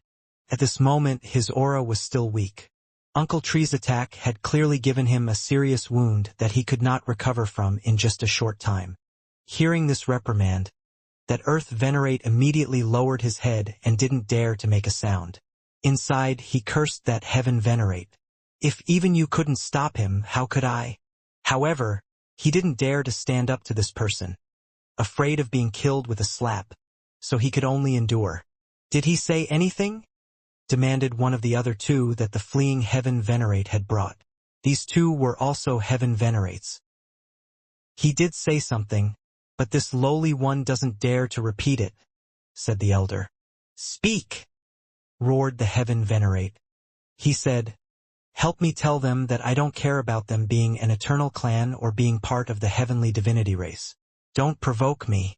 If Boss Long San gets angry, the consequences will be very severe for you all. Bam! Upon hearing this statement, the injured Heaven Venerate directly slapped that elder flying. Fuck! This brat really is arrogant. If I let you escape my grasp today, I'll change my family name to yours. That pitiful elder had only repeated Long Chen's words, but he was slapped unconscious. When he woke up, he would probably curse that Heaven Venerate's entire family. Humph! What an arrogant brat. Since he didn't report his name, killing him won't cause any big waves. Let's go. Once we catch up, we'll find out just whose family's brat dares to be so arrogant. Snorted one of the other Heaven Venerates. In an instant, the three of them vanished from sight. The flying boat whistled away, instantly crossing thousands of miles. Long Chun and the others had left the shore, going deeper inland. Boss, why are we running? With Uncle Tree here, we can kill as many of them as they come. There's no need for such courtesy for these bastards. Guoran couldn't help complaining. They have more people there, and that is their battleground. That means they have a channel that can provide an endless supply of experts.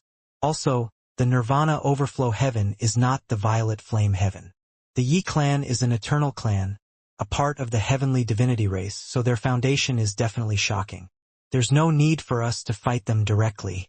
Furthermore, if we are to be enemies with them, we'll need to be smarter about it, said Long Chun. He suddenly asked, did you not feel like the Yi clan's experts were a bit familiar? Now that you say it, they do seem a bit familiar. It's like we've seen them before, said Guoran after a moment's hesitation. That's right. Their auras are familiar, said a Dragonblood warrior. Xiachen slapped his leg. Boss, the Yi family was one of the 4 divine families on the Martial Heaven continent. When Xiachen said this, everyone suddenly realized why they seemed familiar. Guoran exclaimed, yes, yes, their auras are similar to the Yi family. That Yi Wenshuan's irritating face. The way that the damn ghost Yi Liangchen spoke. They all seem similar. Was the Martial Heaven continent's Yi family a branch of the Nirvana Overflow Heaven's heavenly divinity race? Xiachen found it a bit inconceivable. Then what about the rest of the 4 divine families? It was the Long, Zhao, Yi, and Jiang families back then. Are they all part of the heavenly divinity race? Then doesn't that mean that boss is also a member of the heavenly divinity race? Guoran looked at Long Chun in disbelief. Long Chun also sank into thought. Back in the Divine Tao Pavilion, Long Chun had flipped through countless tomes and had read about the mentions of eternal clans and the heavenly divinity race. However, when he flipped through the directory, he found that many tomes were missing, ones that seemed to relate to them. And when Long Chun asked about it, he was told that the dean had taken away a portion of those tomes. As for why, no one knew. Now that Long Chun thought back on it, given the High Firmament Academy's foundation, they definitely had to have a deeper understanding of the heavenly divinity race, so they must have intentionally kept this information from him. Could it be that the dean knows about my origins? Wondered Long Chun suddenly. Although Long Chun was now an immortal king, when he thought back to Dean Bai Lishan's aura, he still felt like the latter's cultivation base was like a vast sea. There was no chance that he was really just an immortal king. That air around him was something that not even heaven venerates could reach. At the same time, Long Chun thought of the sweeping elder. His pair of turbid eyes seemed to have long since seen through everything. Could it be that the Long, Zhao, Yi, and Jiang families are part of the heavenly divinity race? But then why would they stay in the mortal world? What is their goal? Long Chun couldn't figure it out. Could it be that this was related to some unspeakable secret? If it really was the case, then this matter was not as simple as it seemed. Long Chun smelled a scheme. Master, they're chasing us. Suddenly, Uncle Tree's voice interrupted Long Chun's thoughts. Uncle Tree, how many of them are there? Asked Long Chun. 3. One of them is the fish that escaped. Uncle Tree, leave that fish to me. Can you handle the remaining 2? Asked Long Chun.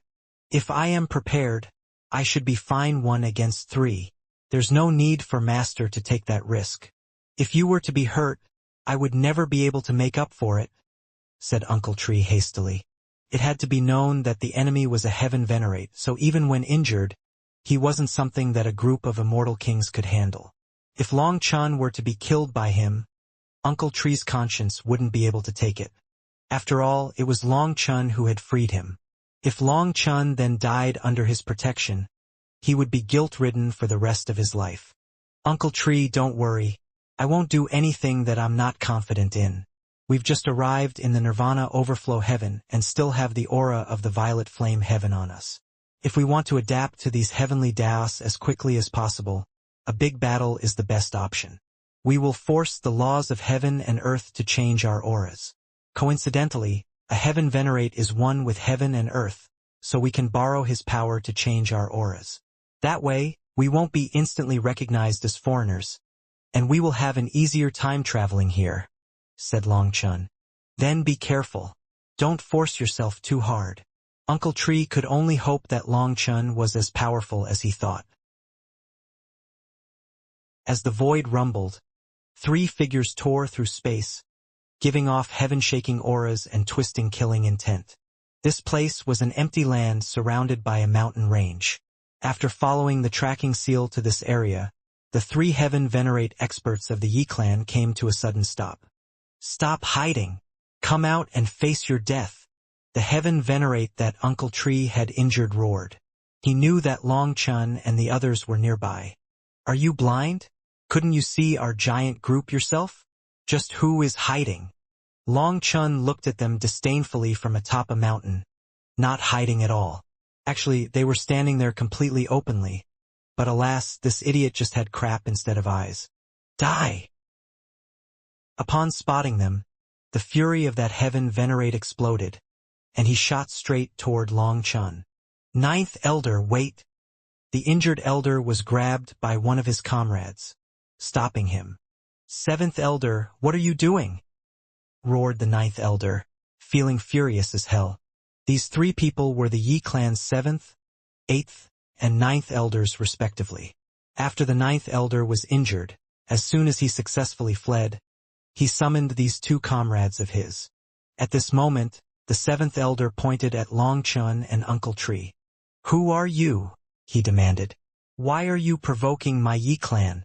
If you don't give us a satisfactory explanation, "You will die miserably today." While his tone was sharp, in truth, he was probing his enemy's bottom line. After all, someone who could injure the ninth elder so badly could not be a nobody. Although the ninth elder said that he had simply been careless, the seventh elder was not convinced. And indeed, when he spotted Uncle Tree, he could sense that Uncle Tree was a terrifying expert, his aura shaking the seventh elder's heart. "Provoke your Yi clan?" Hearing this ridiculous statement, Long Chun and the others simply laughed in fury. They had clearly been helping the Yi clan, only to be repaid with enmity and an attack, and that was called a provocation? Could there even be people less reasonable than them? Thus, Long Chun didn't bother arguing and directly challenged them. "If you want to fight, then let's fight. If you don't, then scram." Where did all these worthless words come from? Long Chun was well aware that they wanted to know his backer. If he had a tough background that could challenge the Yi clan, then there would still be room for negotiation. However, if his background was weaker than the Yi clan, then they would immediately kill him without misgivings.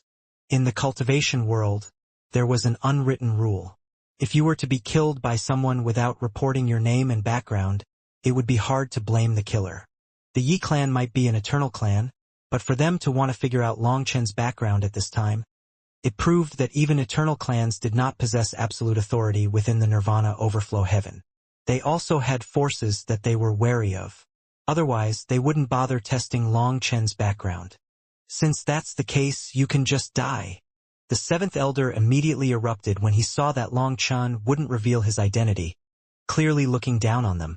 3 heaven venerates attacked at once, their manifestations covering the sky. It was like 3 celestial gods had descended, and the 10,000 Daos fell under their control. No one could resist them. Seeing this scene, Uncle Tree was forced to make his move.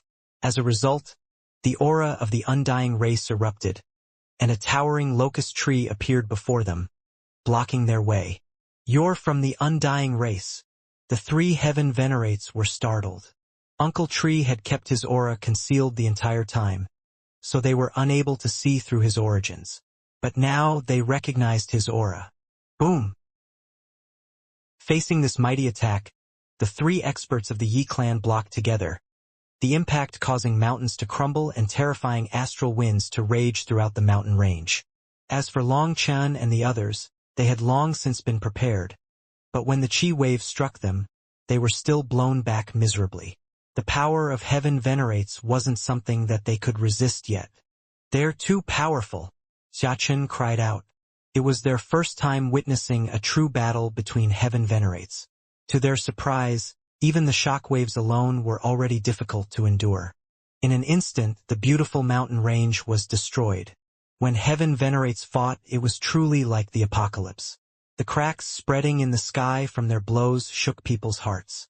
"Is the undying race so amazing? You dare to be enemies with my Yi clan, courting death," the 7th elder roared furiously. Upon learning Uncle Tree's status, although he was a bit surprised, his misgivings were gone.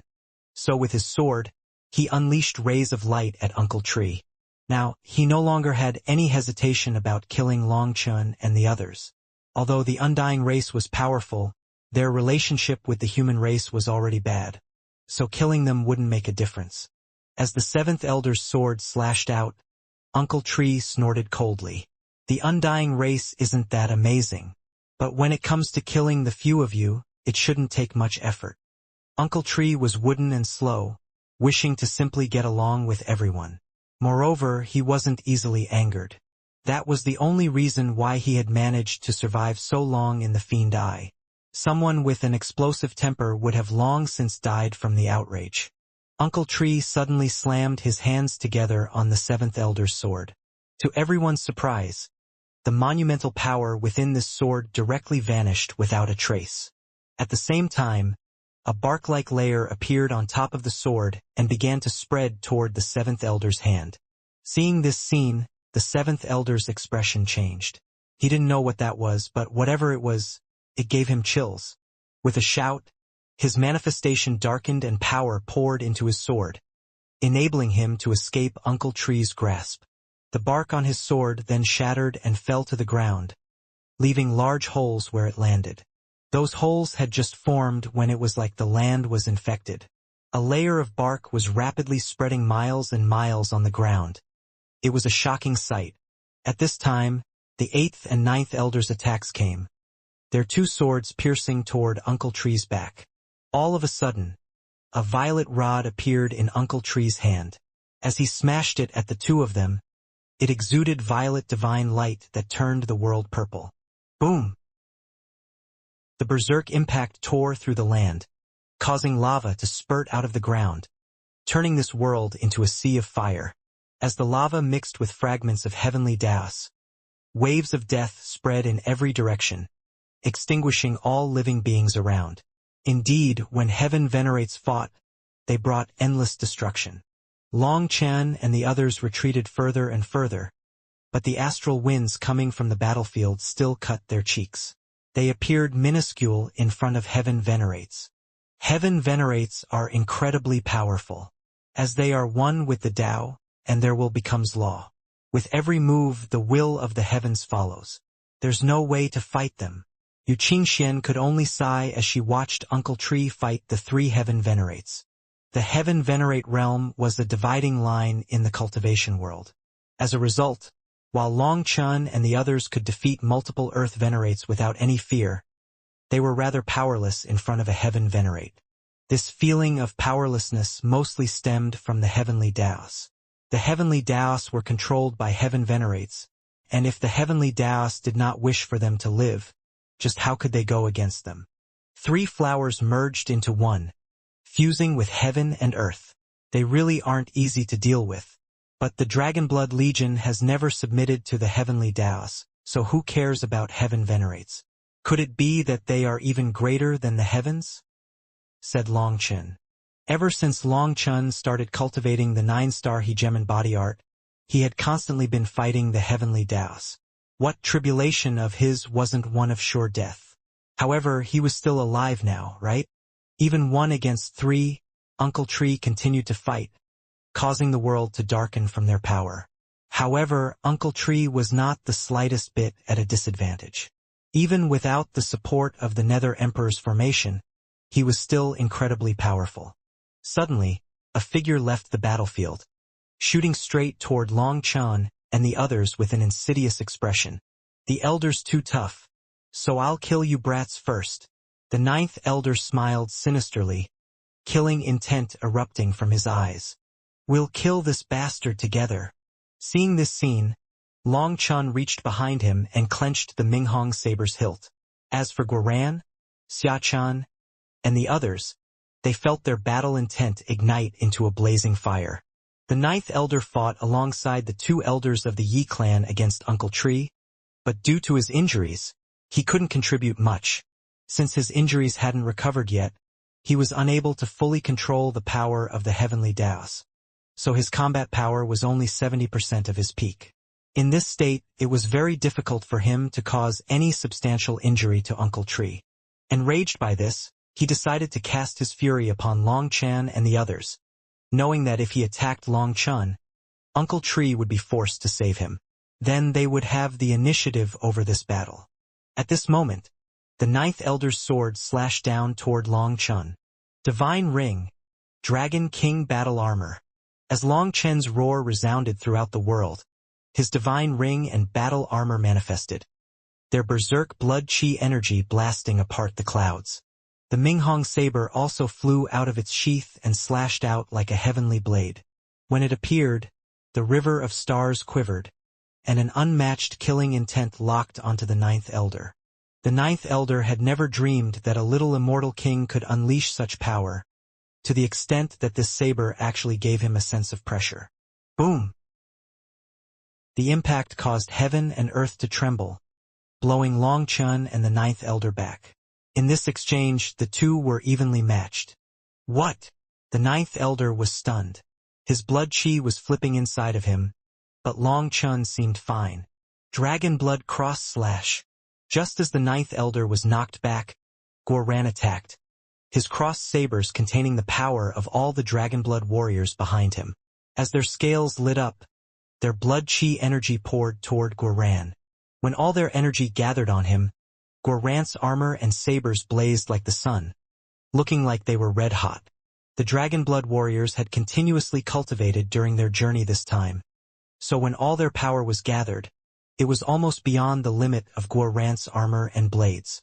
When Gorrant couldn't hold it anymore, a giant cross-shaped attack shot out precisely at the Ninth Elder. Having just been blown back by Long Chun, the Ninth Elder couldn't put on any defenses against this attack.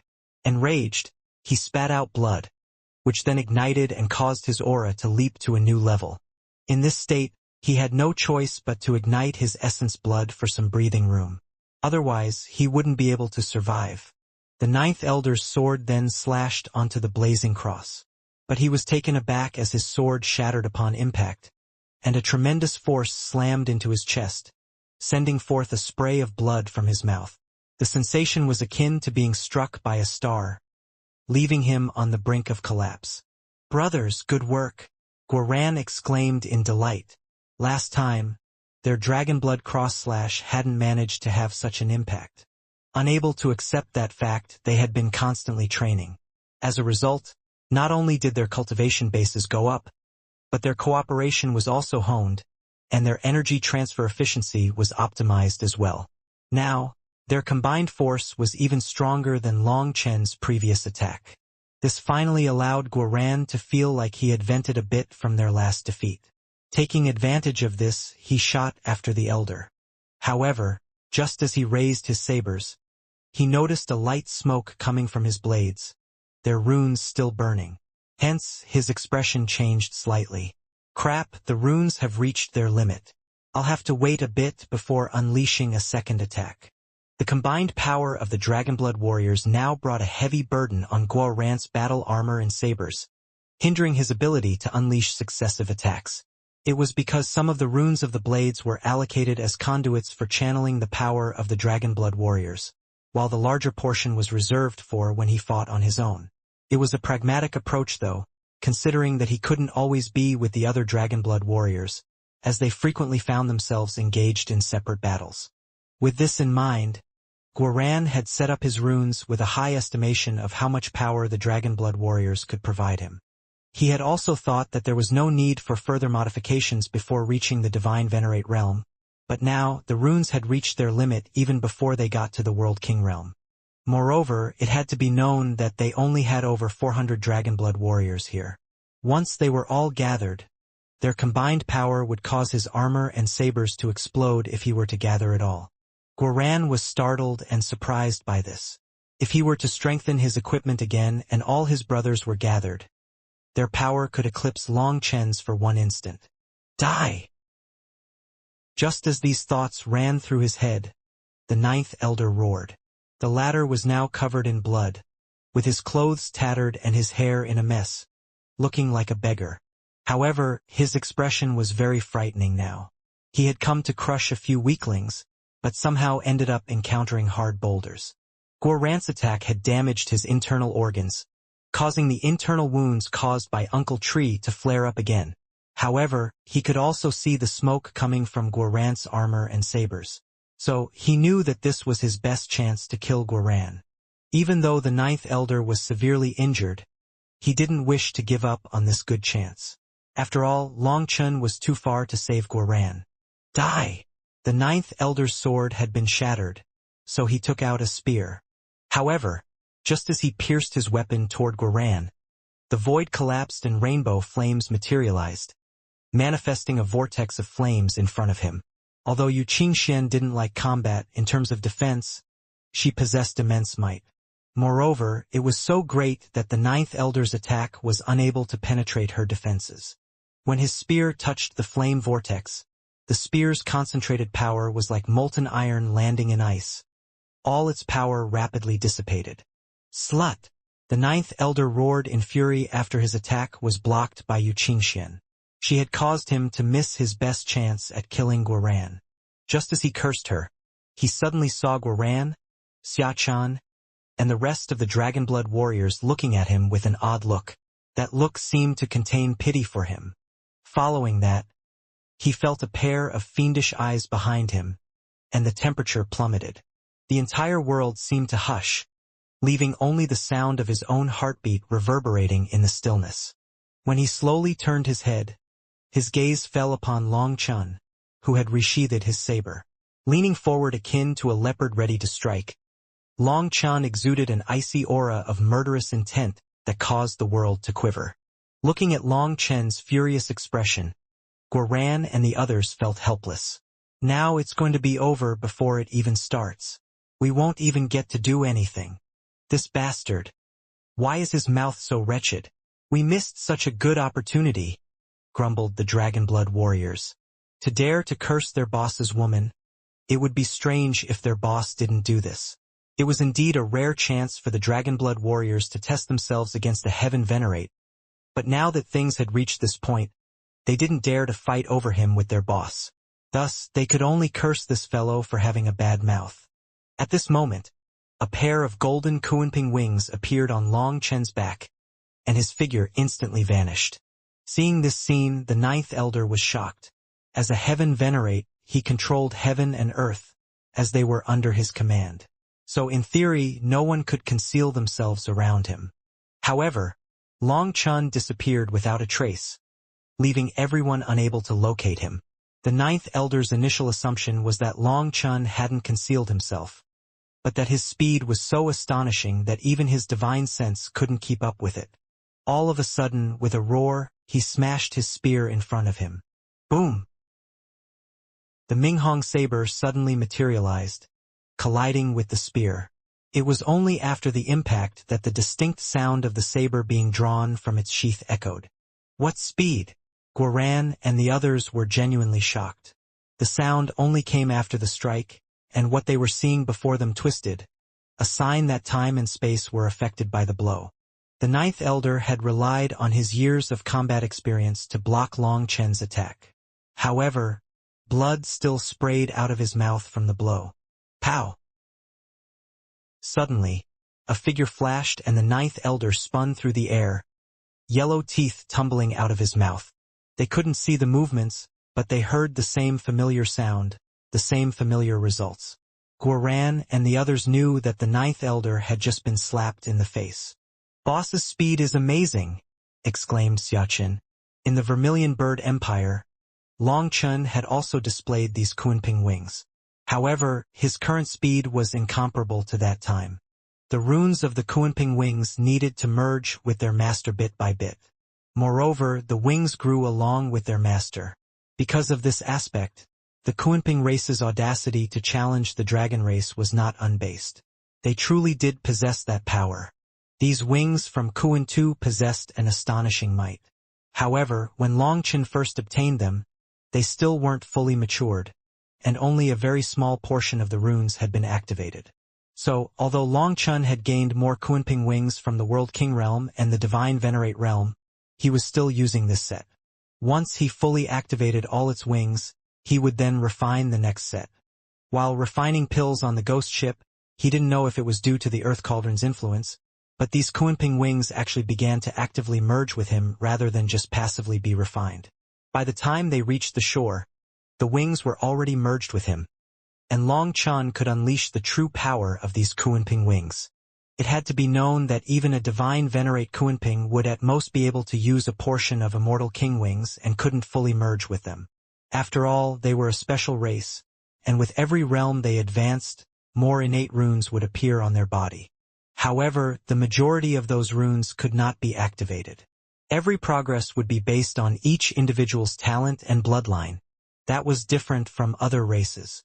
Other races would naturally manifest their innate runes once their growth reached a certain point, and then they would be able to unleash those divine abilities. At most, it would only take some extra training. However, for the Kuanping race, they would get some extra runes when they reached the Immortal King realm and then more when they reached the World King realm.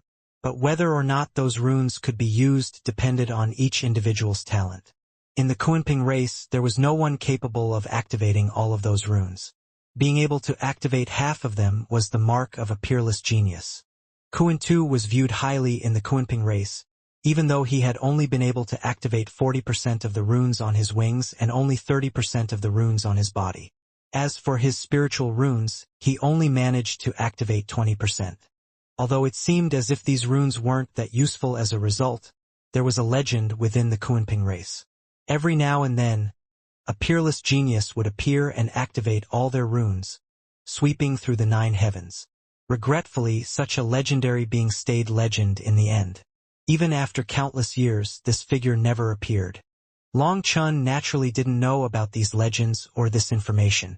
All he knew was that now, these wings were very useful. With the runes on his wings fully activated, his speed reached a kind of limit. The 9th elder still spun through the air.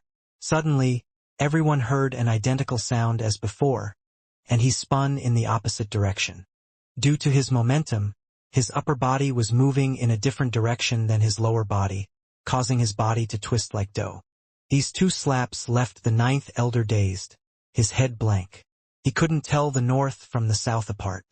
Long Chun repeatedly slapped him like it was free, his afterimages flickering around the 9th elder. He cursed. "Who let you be so arrogant? Who let you speak so wretchedly? Who let you repay kindness with enmity, you?" The 9th elder was being spun around like a gyroscope, but he remained perfectly within Long Chen's control. Long Chun slapped him over 10 times, and then the 9th elder fell completely silent. He couldn't be dead, right? Xia Chen and the others were stunned. "No, I don't think he died, just fainted. Boss's slaps never kill," said Guoran. As expected, the 9th elder woke up just as Guoran said this. But then he was slapped unconscious again. Suddenly, Long Chun retreated and the 9th elder continued to spin in the air. When the spin finally slowed down, Guoran and the others let out startled cries. "Is that really him?" They could no longer recognize him, as his face was swollen like a pig's, almost wider than his shoulders. His face had completely deformed and swollen to the very limit, looking like it might burst at any moment. For his thin shoulders to be carrying such a huge head, it was a shocking and comical sight. Guoran and the others' eyes had been opened to the world. This had to be the very limit, no? "Boss, your power and control have reached the pinnacle. Any more and you would have made his head burst. You are definitely unrivaled," praised Guoran after closely examining the 9th elder's face. "All of you, just wait." The 9th elder's mind only cleared up after hearing Guoran. Looking at his own wretched appearance, he quivered with rage, and tears leaked out of his eyes. A grand heaven venerate had actually been beaten to the point of crying. Guoran and the others couldn't believe this. Long Chun had really broadened their horizons. "Run!"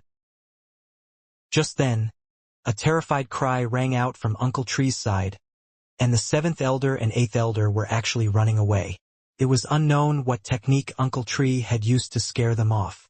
The 2 of them had just turned and started running when countless branches of the locust tree pierced down, tearing through their bodies like sharp swords.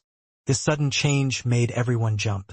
Previously, Uncle Tree had been at no disadvantage even against 3 heaven venerates, and that was already enough to shock everyone. But now those 2 heaven venerates were only thinking of fleeing, yet Uncle Tree instantly subdued them. In other words, Uncle Tree's power far surpassed his opponents, and everything before this could be considered mere probing blows. "Release me, otherwise the Yi clan won't let you off," shouted the 7th and 8th elders. They had realized that something was off. It was because no matter how they attacked, they were unable to damage Uncle Tree's core. In other words, their attacks were unable to cause substantial injury to him. After all, the Undying race was famous for their regenerative powers and endurance, so there was no way that they could beat him through attrition. Thus, they chose to leave. But in that instant, Uncle Tree unleashed his full power after warming up his body. After all, he had been stuck in the Fiend Eye for too long and needed to get back into his top condition. At this moment, an enormous locust tree covered the sky, its crown locking down this entire area, and its leaves blocking the sun like a giant prison. No one could escape from this place. This was Uncle Tree's true body, and it was countless times larger than the one that Long Chun and the others saw in the Fiend Eye. Ignoring their threats, Uncle Tree simply turned to Long Chun. "Master, what do you say?" "Kill them," said Long Chun indifferently without even looking at them. You dare dash! The seventh and eighth elders cried out indignantly. But no matter how they shouted, the branches piercing their bodies still lit up. It was like the branches were pumping them full of gas, and they rapidly inflated before exploding. Just like that, the deaths of two heaven venerates caused heavenly runes to fill the air. Those were the core runes of heaven venerates, and they were slowly reabsorbed by heaven and earth. After all, the power of heaven venerates came from the heavenly Daos, and so when they died, everything returned to the heavenly Daos. What the heavens gave them was ultimately taken back. The sight of two heaven venerate being slain was deeply shocking, making Guaran and the others feel their hearts pounding in excitement. Those were heaven venerates, but they had actually been slain just like that. After that, they couldn't help looking at the ninth elder. He was quivering, his swollen face filled with fear. Coward, scram! Suddenly, Guaran kicked the ninth elder. Enveloped by terror as he was, the ninth elder seemed to forget how to dodge and was kicked into the distance. The reason why Guaran kicked the ninth elder was because he noticed that the latter's pants got wet, and a strong odor was released into the air. Feeling like vomiting, Guaran immediately kicked him away. A great heaven venerate was terrified to the point of pissing himself, leaving the dragon-blood warriors filled with scorn. He was normally so arrogant that his tail was always up, and he looked down on other people's lives as if they were simply blades of grass. But when the tables were reversed, he became a coward. This person was very disgusting for the dragon-blood warriors. So even heaven venerates were only at this level. Please don't kill me. Don't kill me. I'll kowtow to you. As long as you don't kill me, I'm willing to be your slave, your servant. To their surprise, the ninth elder actually kowtowed repeatedly and cried for mercy, showing no backbone at all. Long Chun was already gripping the Minghong saber in preparation to cut off this fellow's head. After all, his mouth was extremely loathsome. Only by killing him would it resolve the hatred in Long Chen's heart. However, the ninth elder was soaked in his own piss. If Long Chun used the Minghong saber to kill him, it would be a blasphemy to the Minghong saber. Long Chun then thought to have Uncle Tree kill him, but Uncle Tree was from the Undying race, a proud race. Long Chun also felt bad about ordering him to kill this trash. Long Chun couldn't help looking at Guaran. However, this time Guaran was smart. Holding a cloth, he was focused entirely on cleaning his sabers. He pretended not to notice Long Chun looking at him. Please, spare me. I have a family. I have... The ninth elder wept until his face was covered in tears and snot as he repeatedly kowtowed. Long Chin cursed inside. How was he so unlucky to encounter such a piece of old trash? Boss? Let me? A dragon-blood warrior stepped forward as he saw that no one wanted to do it. It was understandable, though. How would you kill someone so pitiful? It was indeed a bit awkward. The ninth elder was so hateful that they wouldn't feel bad killing him. But it would feel a bit disgusting. Whatever. It's fine. Long Chun waved his hand. With the dragon-blood warrior's pride, how could Long Chun make them do something that he disdained doing? Turning to the ninth elder, he said, Go back and tell your Yi clan that it's still the same thing. Don't provoke me as my temper isn't good. I've given you 2 chances now, but there won't be a third. If you provoke me again, then I, Boss Long San, will properly play with you until the end. We definitely wouldn't dare to do so. The ninth elder was overjoyed. Upon winning his life back, he repeatedly kowtowed with renewed vigor. Scram! The ninth elder kowtowed a few more times to Long Chun and then also to Yu Qingxian, which showed that he was at least a bit smart. Finally, he realized how he had drawn calamity upon himself. After that, the ninth elder rose and bowed respectfully to everyone before slowly retreating. It was unknown if it was to show his respect to everyone or because he was afraid of being attacked from the back. When Uncle Tree retracted his true body, the ninth elder sighed with relief. After retreating a certain distance, he suddenly crushed a talisman and vanished. Boss, leaving this person will have some consequences, said the dragon-blood warrior that had been willing to do the dirty deed. What consequences? With our current power, we are already able to beat him. Would we fear him in the future? Said Long Chun with a smile. Everyone smiled at that. True, they were already capable of beating the ninth elder. Given his advanced age, expecting him to make any significant further advancements was simply unrealistic, especially since his blood chi was already showing signs of regression. On the other hand, Long Chun and the others were still in their prime, experiencing their golden cultivation period. At the very least, they knew that they wouldn't have to worry about him alone. "Damn, what dogs hit luck," added Guaran. Hearing that, they all laughed. That really was true. If this person hadn't pissed himself in fright today, then he would have definitely died. "I wonder if the Yi clan will be better behaved now?" said Xiaqin. "That is unlikely. Losing 2 heaven venerates is like a slap in their face. Although it might not reach the point of battling to the bitter end, they definitely won't leave things be. They'll take time to investigate and assess our strength and backgrounds before making a move. So we can relax for a bit. Speaking of which, Xiachun, did you?" asked Long Chun. "Boss, don't worry. I recorded everything with a photographic jade," said Xiaqin. "Good. If the Immortal World's Yi clan is the same as the Mortal World's Yi family, then we'll directly release the recording," said Long Chun. "Let's go." Everyone once more got onto a flying boat and set off. Half a day after Long Chun and the others left, a lot of experts began to arrive in this place. Those people wore various robes, showing that they were not from a single force. Several of them were heaven venerates, and after investigating the battlefield, they couldn't help gasping. 2 heaven venerates were slain at the same time, merging back into heaven and earth the same way. Moreover, the killer possessed a powerful undying chi. "It was definitely an expert from the undying race," said one elder, touching the ground solemnly. "The important point is that they left behind no unyielding will. In other words, when those 2 were slain, they didn't even possess the ability to resist. Their fear was greater than their anger," said another elder. "I heard that the Yi clan sent out 3 heaven venerates to hunt down a group of mysterious people. But it seems that 2 of them were killed and the 3rd one somehow escaped. But looking at the clues of the battlefield, there were actually 2 battles, with one of them being very chaotic. In it, there's a powerful blood chi that doesn't seem to be from the human race. It really is a bit strange. But the death of a heaven venerate throws the laws of heaven and earth into chaos, so there's no way to do a temporal inversion to see what happened. As countless experts went through the battlefield, they managed to grasp many clues about what had occurred. Regretfully, it was so chaotic that they were unable to get a clear picture.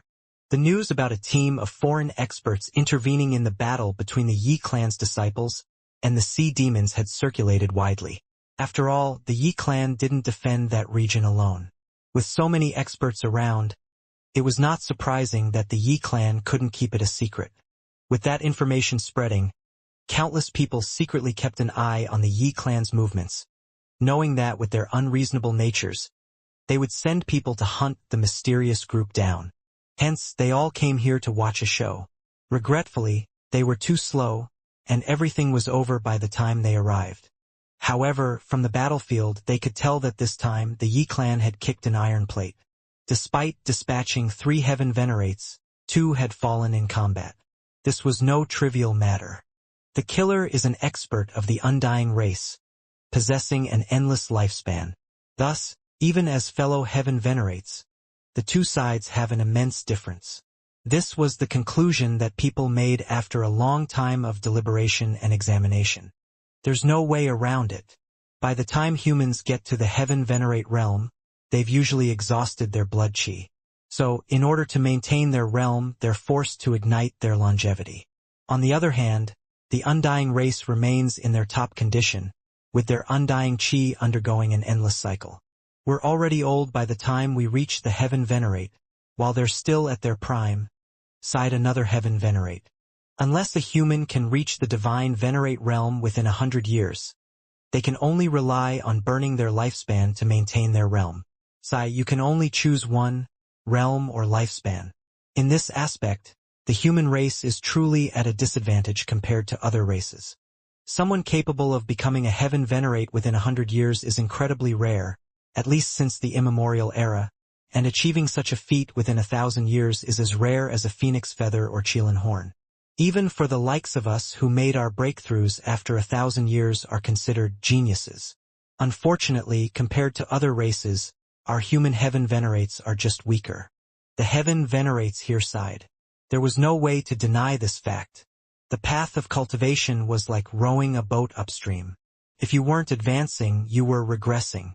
For many geniuses, reaching the heaven venerate realm was their cultivation ceiling, and they were unable to advance a single inch afterward. The main thing was that it was very difficult to maintain this realm. They had to burn their longevity just to prevent it from regressing. To put it frankly, they were sacrificing their life for their realm. In comparison, the devil race, demon race, spirit race, blood race, and other races had an immense advantage in terms of lifespan, having far more longevity to keep their realm stable. For humans, burning their lifespan was only able to keep their realm just above the point of falling. That was not stable, and keeping it stable would require even more longevity. The human race's longevity was already short compared to other races. Thus, if they burned their longevities like the other races, it wouldn't be long before they died. That was why, within the same realm, the human race's heaven venerates normally couldn't match the undying race's heaven venerates. As for the Yi clan's experts, they were unlucky, thinking that just by relying on the name of the Yi clan, they could scare off everyone. Thus, they weren't even afraid of the undying race. Regretfully, as soon as they started fighting, they met a miserable end. Perhaps it was due to the Yi clan being too mighty of a tree. As a result, the monkeys that lived in the tree thought themselves to be gods. But despite knowing that the Yi clan is an eternal clan and part of the heavenly divinity race, they still dared to kill their heaven venerates. These people have to possess extraordinary backgrounds. Right at that moment, the void resonated with a menacing rumble, and an ominous aura materialized. After that, the once bright sky dimmed, overshadowed by the arrival of a ferocious beast soaring overhead. This creature possessed the head of a dragon, adorned with deer-like antlers, and a donkey's body. Yet, its form was entirely enveloped in black scales, while its eyes gleamed like polished copper. With the black cheese swirling around it, it looked like an ominous beast from hell. It's the Shadow Qilin. The Yi clan's people have come. Startled cries rang out. The Shadow Qilin was an immemorial beast famed for its vicious, bloodthirsty nature. It was an extremely rare ferocious race amongst the Qilin race. The Qilin race was an extremely large race, with the majority being auspicious or spirit beasts. So they were mostly all friendly and kind. However, there were also darker branches within their race, and the Shadow Qilin was well known amongst them, possessing immemorial runes on their bodies that gave them immense power. Upon its arrival, this Shadow Qilin instantly cast a dark cloud over the heavens. The pressure was so immense that even heaven venerates were afraid of it. Having reached the heaven venerate realm, the Shadow Qilin was also a symbol of the Yi clan. The rumors were that the Yi clan had a contractual agreement with the Shadow Qilin race that gave them the power to control Shadow Qilins. For the Shadow Qilin to appear, whoever its master was, they must have a high status. They should be a member of the main bloodline, not a branch elder, whispered someone. The Yi clan was an immense power with many branches. Nevertheless, the Shadow Qilin represented a mark of prestige within the clan, and as such, the branch elders lacked the qualification to possess them. Shoo! Everyone, you should leave. This person's expression isn't very good. Don't end up running into calamity. A heaven venerate immediately left upon seeing the person on the Shadow Qilin. Following him, the others also began to leave. Suddenly, the Shadow Qilin raised its head and roared. It seemed to be a declaration of war. However, that challenge was met with no answer. In the end, a young man jumped down from the Shadow Qilin, looking to be only 20 years old. Although his cultivation base was only at the peak of the Immortal King realm, his aura was as vast as a sea. In fact, it didn't seem much weaker than the Shadow Qilin that he was on. 3 flowers converged. He is a triple supreme. When the heaven venerates in the surroundings saw that man, they cried out in shock. Before them stood a young man in white robes, his back adorned with 2 crossed swords. His face, though handsome, exuded an icy demeanor brimming with arrogance. Upon his arrival, He didn't even look at the experts in the surroundings who were whispering amongst themselves. It was like he looked down on everything within this world. When he came down, the giant shadow Qilin trailed in his wake, sending even the heaven venerates trembling with fear. None dared to approach him, held back by the overwhelming aura he exuded. He condensed 3 flowers in the Immortal King realm. He's probably a supreme genius that can aim to become a heaven venerate within 100 years. 99% of heaven venerates only manage to awaken their 3rd necessary flower after becoming a divine venerate. After all, double supremes divine venerates could comprehend the workings of heaven and earth, using their own body to reflect the Tao and search for the power that worked with them within heaven and earth. Using their double supremes as a foundation, they would draw in the 3rd force in pursuit of the realm where 3 gave birth to all things. It had to be said that double supremes who became divine venerates were already rare existences, but beyond that, those who could condense the 3rd kind of power were far rarer. First, ignoring the difficulty, the time required to reach such a high level of comprehension was enough to cause countless people's longevity to run out. Even if a person could condense the 3rd kind of power and summon the 3-flower manifestation, it required a huge amount of energy to merge the 3 flowers into one and become one with heaven and earth. Thus, by the time they became heaven venerates, they already exhausted 70 to 80% of their essence energy, and it was essentially impossible to recover. To put it another way, it was like a person who had used up all their energy to climb to the peak of a cliff, only to find that there was nowhere to stand upon reaching the peak. They could only hold on to the peak with all the energy that they had left in them in order to not fall. Having reached the heaven venerate realm, they possessed the power to look down on all others. However, it was very difficult for them to maintain this height. In order to maintain this realm, they could only burn their longevity and wait for death. Having worked so hard and so long to reach this point, even if they knew that they were quickening their deaths, they refused to give up. In other words, they were not afraid of death, but they were afraid of losing the glory of being heaven venerates. A double supreme could condense 3 flowers, but their flowers would be called acquired 3 flowers. On the other hand, some geniuses naturally possessed all 3 kinds of energy, and upon reaching the Immortal King realm, the flowers were all awakened. They were called innate 3 flowers. The difference between the 2 was immense. If an innate 3-flower expert managed to climb to the heaven venerate realm within 100 years, they would receive the protection of heaven and earth. Then the heaven venerate realm would not be their ceiling, and they could pursue even greater heights. In other words, there was no need for them to burn their longevity to maintain their realm. Furthermore, with the protection of the heavenly Taos, when their manifestations were activated, they were backed by more than 10 times the heavenly Tao energy compared to that of the acquired 3 flowers. Essentially, triple supreme immortal kings already had a path paved for them to the Immortal King realm. If they could become heaven venerates within 100 years, they had a chance to reach the eternal realm and possess longevity as long as heaven and earth, essentially becoming a legendary existence. Thus, when this man appeared, he caused a huge disturbance. Countless people stared at him in shock and awe. Very quickly, several elders of the Yi clan also arrived, and one of them had an incredibly swollen head. It was the 9th elder that Long Chun had slapped silly, and his swelling had yet to settle. These were all elders of the Yi clan, but they all came subserviently to the white-robed man's side.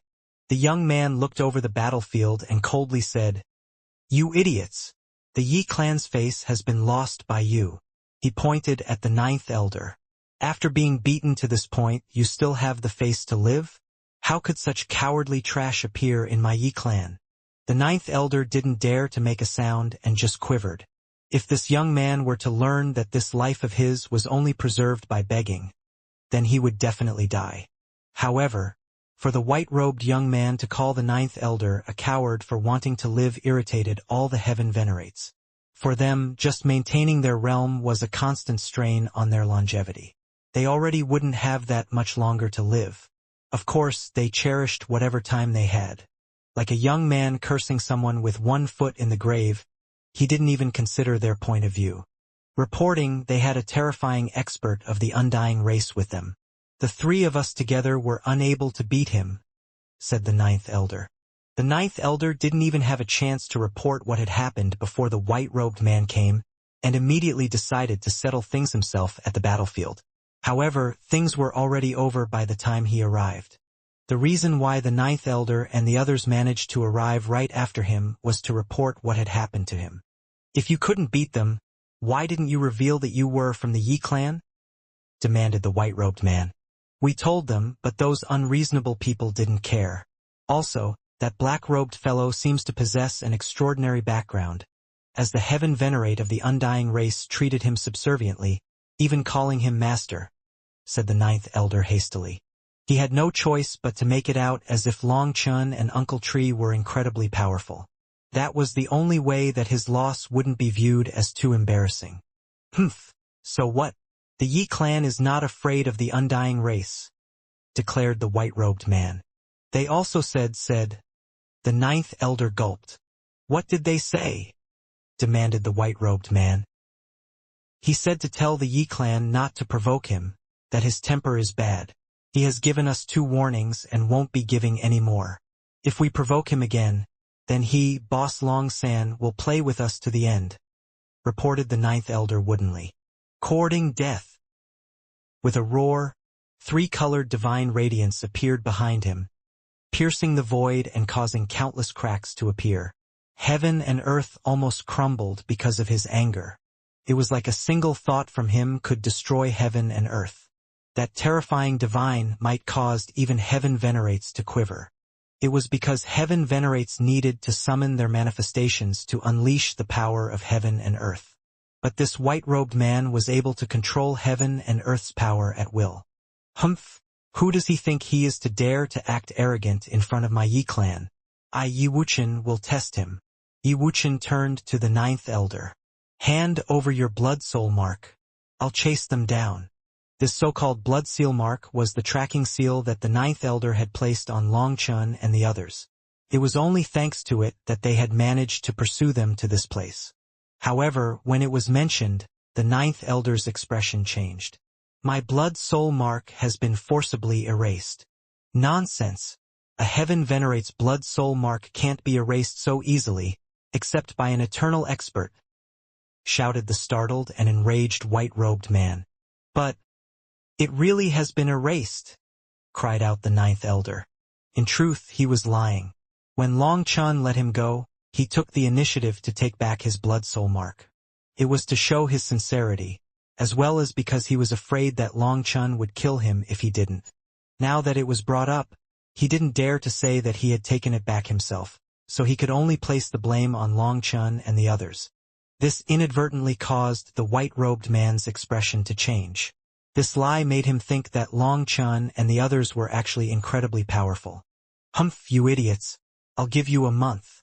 You must give me a detailed report on their status by then. The white-robed man snorted and jumped back onto the Shadow Qilin. After that, the Shadow Qilin roared and shot into the clouds, vanishing. Unaware that a terrifying opponent had set his sights on him, Long Chun soared through the sky aimlessly with everyone.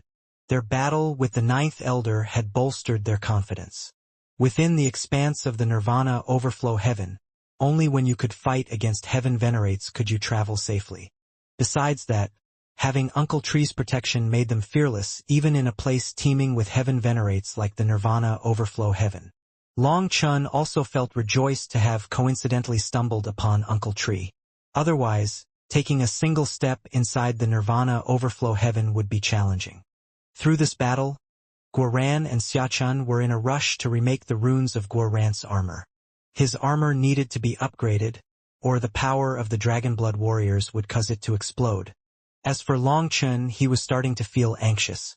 He wanted to increase his cultivation base so his power would once more soar. But the dragon expert didn't let him. It just told him to wait and train in the Dragon Soul body forging art. Today, Long Chun and the others arrived in an ancient human city. This was the biggest city that he had found in their 3 days of travel. Here, Long Chun finally found the Huayun Trading Company. After showing his status plate, they were all warmly welcomed. Under the protection of the Huayun Trading Company, they could rest for a while. Just as Long Chun expected, in the Nirvana overflow heaven, all the major forces were essentially led by heaven venerates. An earth venerate, even a three-flower one, was unable to maintain order in this place. Likewise, the Huayun Trading Company's overseer here was also a heaven venerate. However, to their surprise, he didn't have any of the air of a heaven venerate. He was both pale and plump, looking just like a rich family's leader, but he was very humble and polite. Long Chun had essentially found a safe resting spot here. So from here, Long Chun started to investigate the Nirvana overflow heaven. There really was nothing for Long Chun to complain about when it came to the Huayun Trading Company. In a bit, they provided him with all their information on the Nirvana overflow heaven. When Long Chun flipped through this information, he couldn't help sucking in a cold gasp of air. The distribution and relationships of the powers in the Nirvana overflow heaven were even more complicated than he had expected. In this place, the human race was a minority, so it was difficult for them to survive in this place. Within this heaven, ancient relics from the immemorial era were scattered all over the place, and some races even had bloodlines that could be traced back to the primal chaos era. Due to the diverse and extensive nature of these bloodlines, the term demonic beasts, which encompassed a single race in the violet flame heaven, had to be split into the demon race and the beast race within this domain. Regrettably, their relationships were far from friendly. In fact, large-scale battles often erupted between these two factions. The Nirvana overflow heaven was enormous, containing countless star fields. Within some of these star fields, the walls of the heavens were so weak that it was possible to connect channels to other worlds. As a result, there were star fields led by the Netherworld, the Ghost Dao lifeforms, and the Devil race. A lot of races even established their own world in the Nirvana overflow heaven. Furthermore, the Devil race had many branches as well, and they often had misunderstandings between them that led to battle. The Blood race, Shadow race, Night race, there were countless ancient races with their own foundations here. To sum it up, the Nirvana overflow heaven was filled with complex relationships between power. It wasn't solely the human race that lacked unity within this domain. The other races experienced similar discord. On top of that, the relationships between races were even more complex. Some races looked friendly on the surface but honed their blades behind their backs. As for some other races, they fought for countless years, only to merge and unite against other races. Long Chun looked through this history and instantly got a headache. The relationships between the powers in the Nirvana overflow heaven were all complicated. However, after a moment, he noticed that the majority of these conflicts were based on resources. If two enemies could find profit by joining forces, they could easily unite. But without profit, they would be hostile.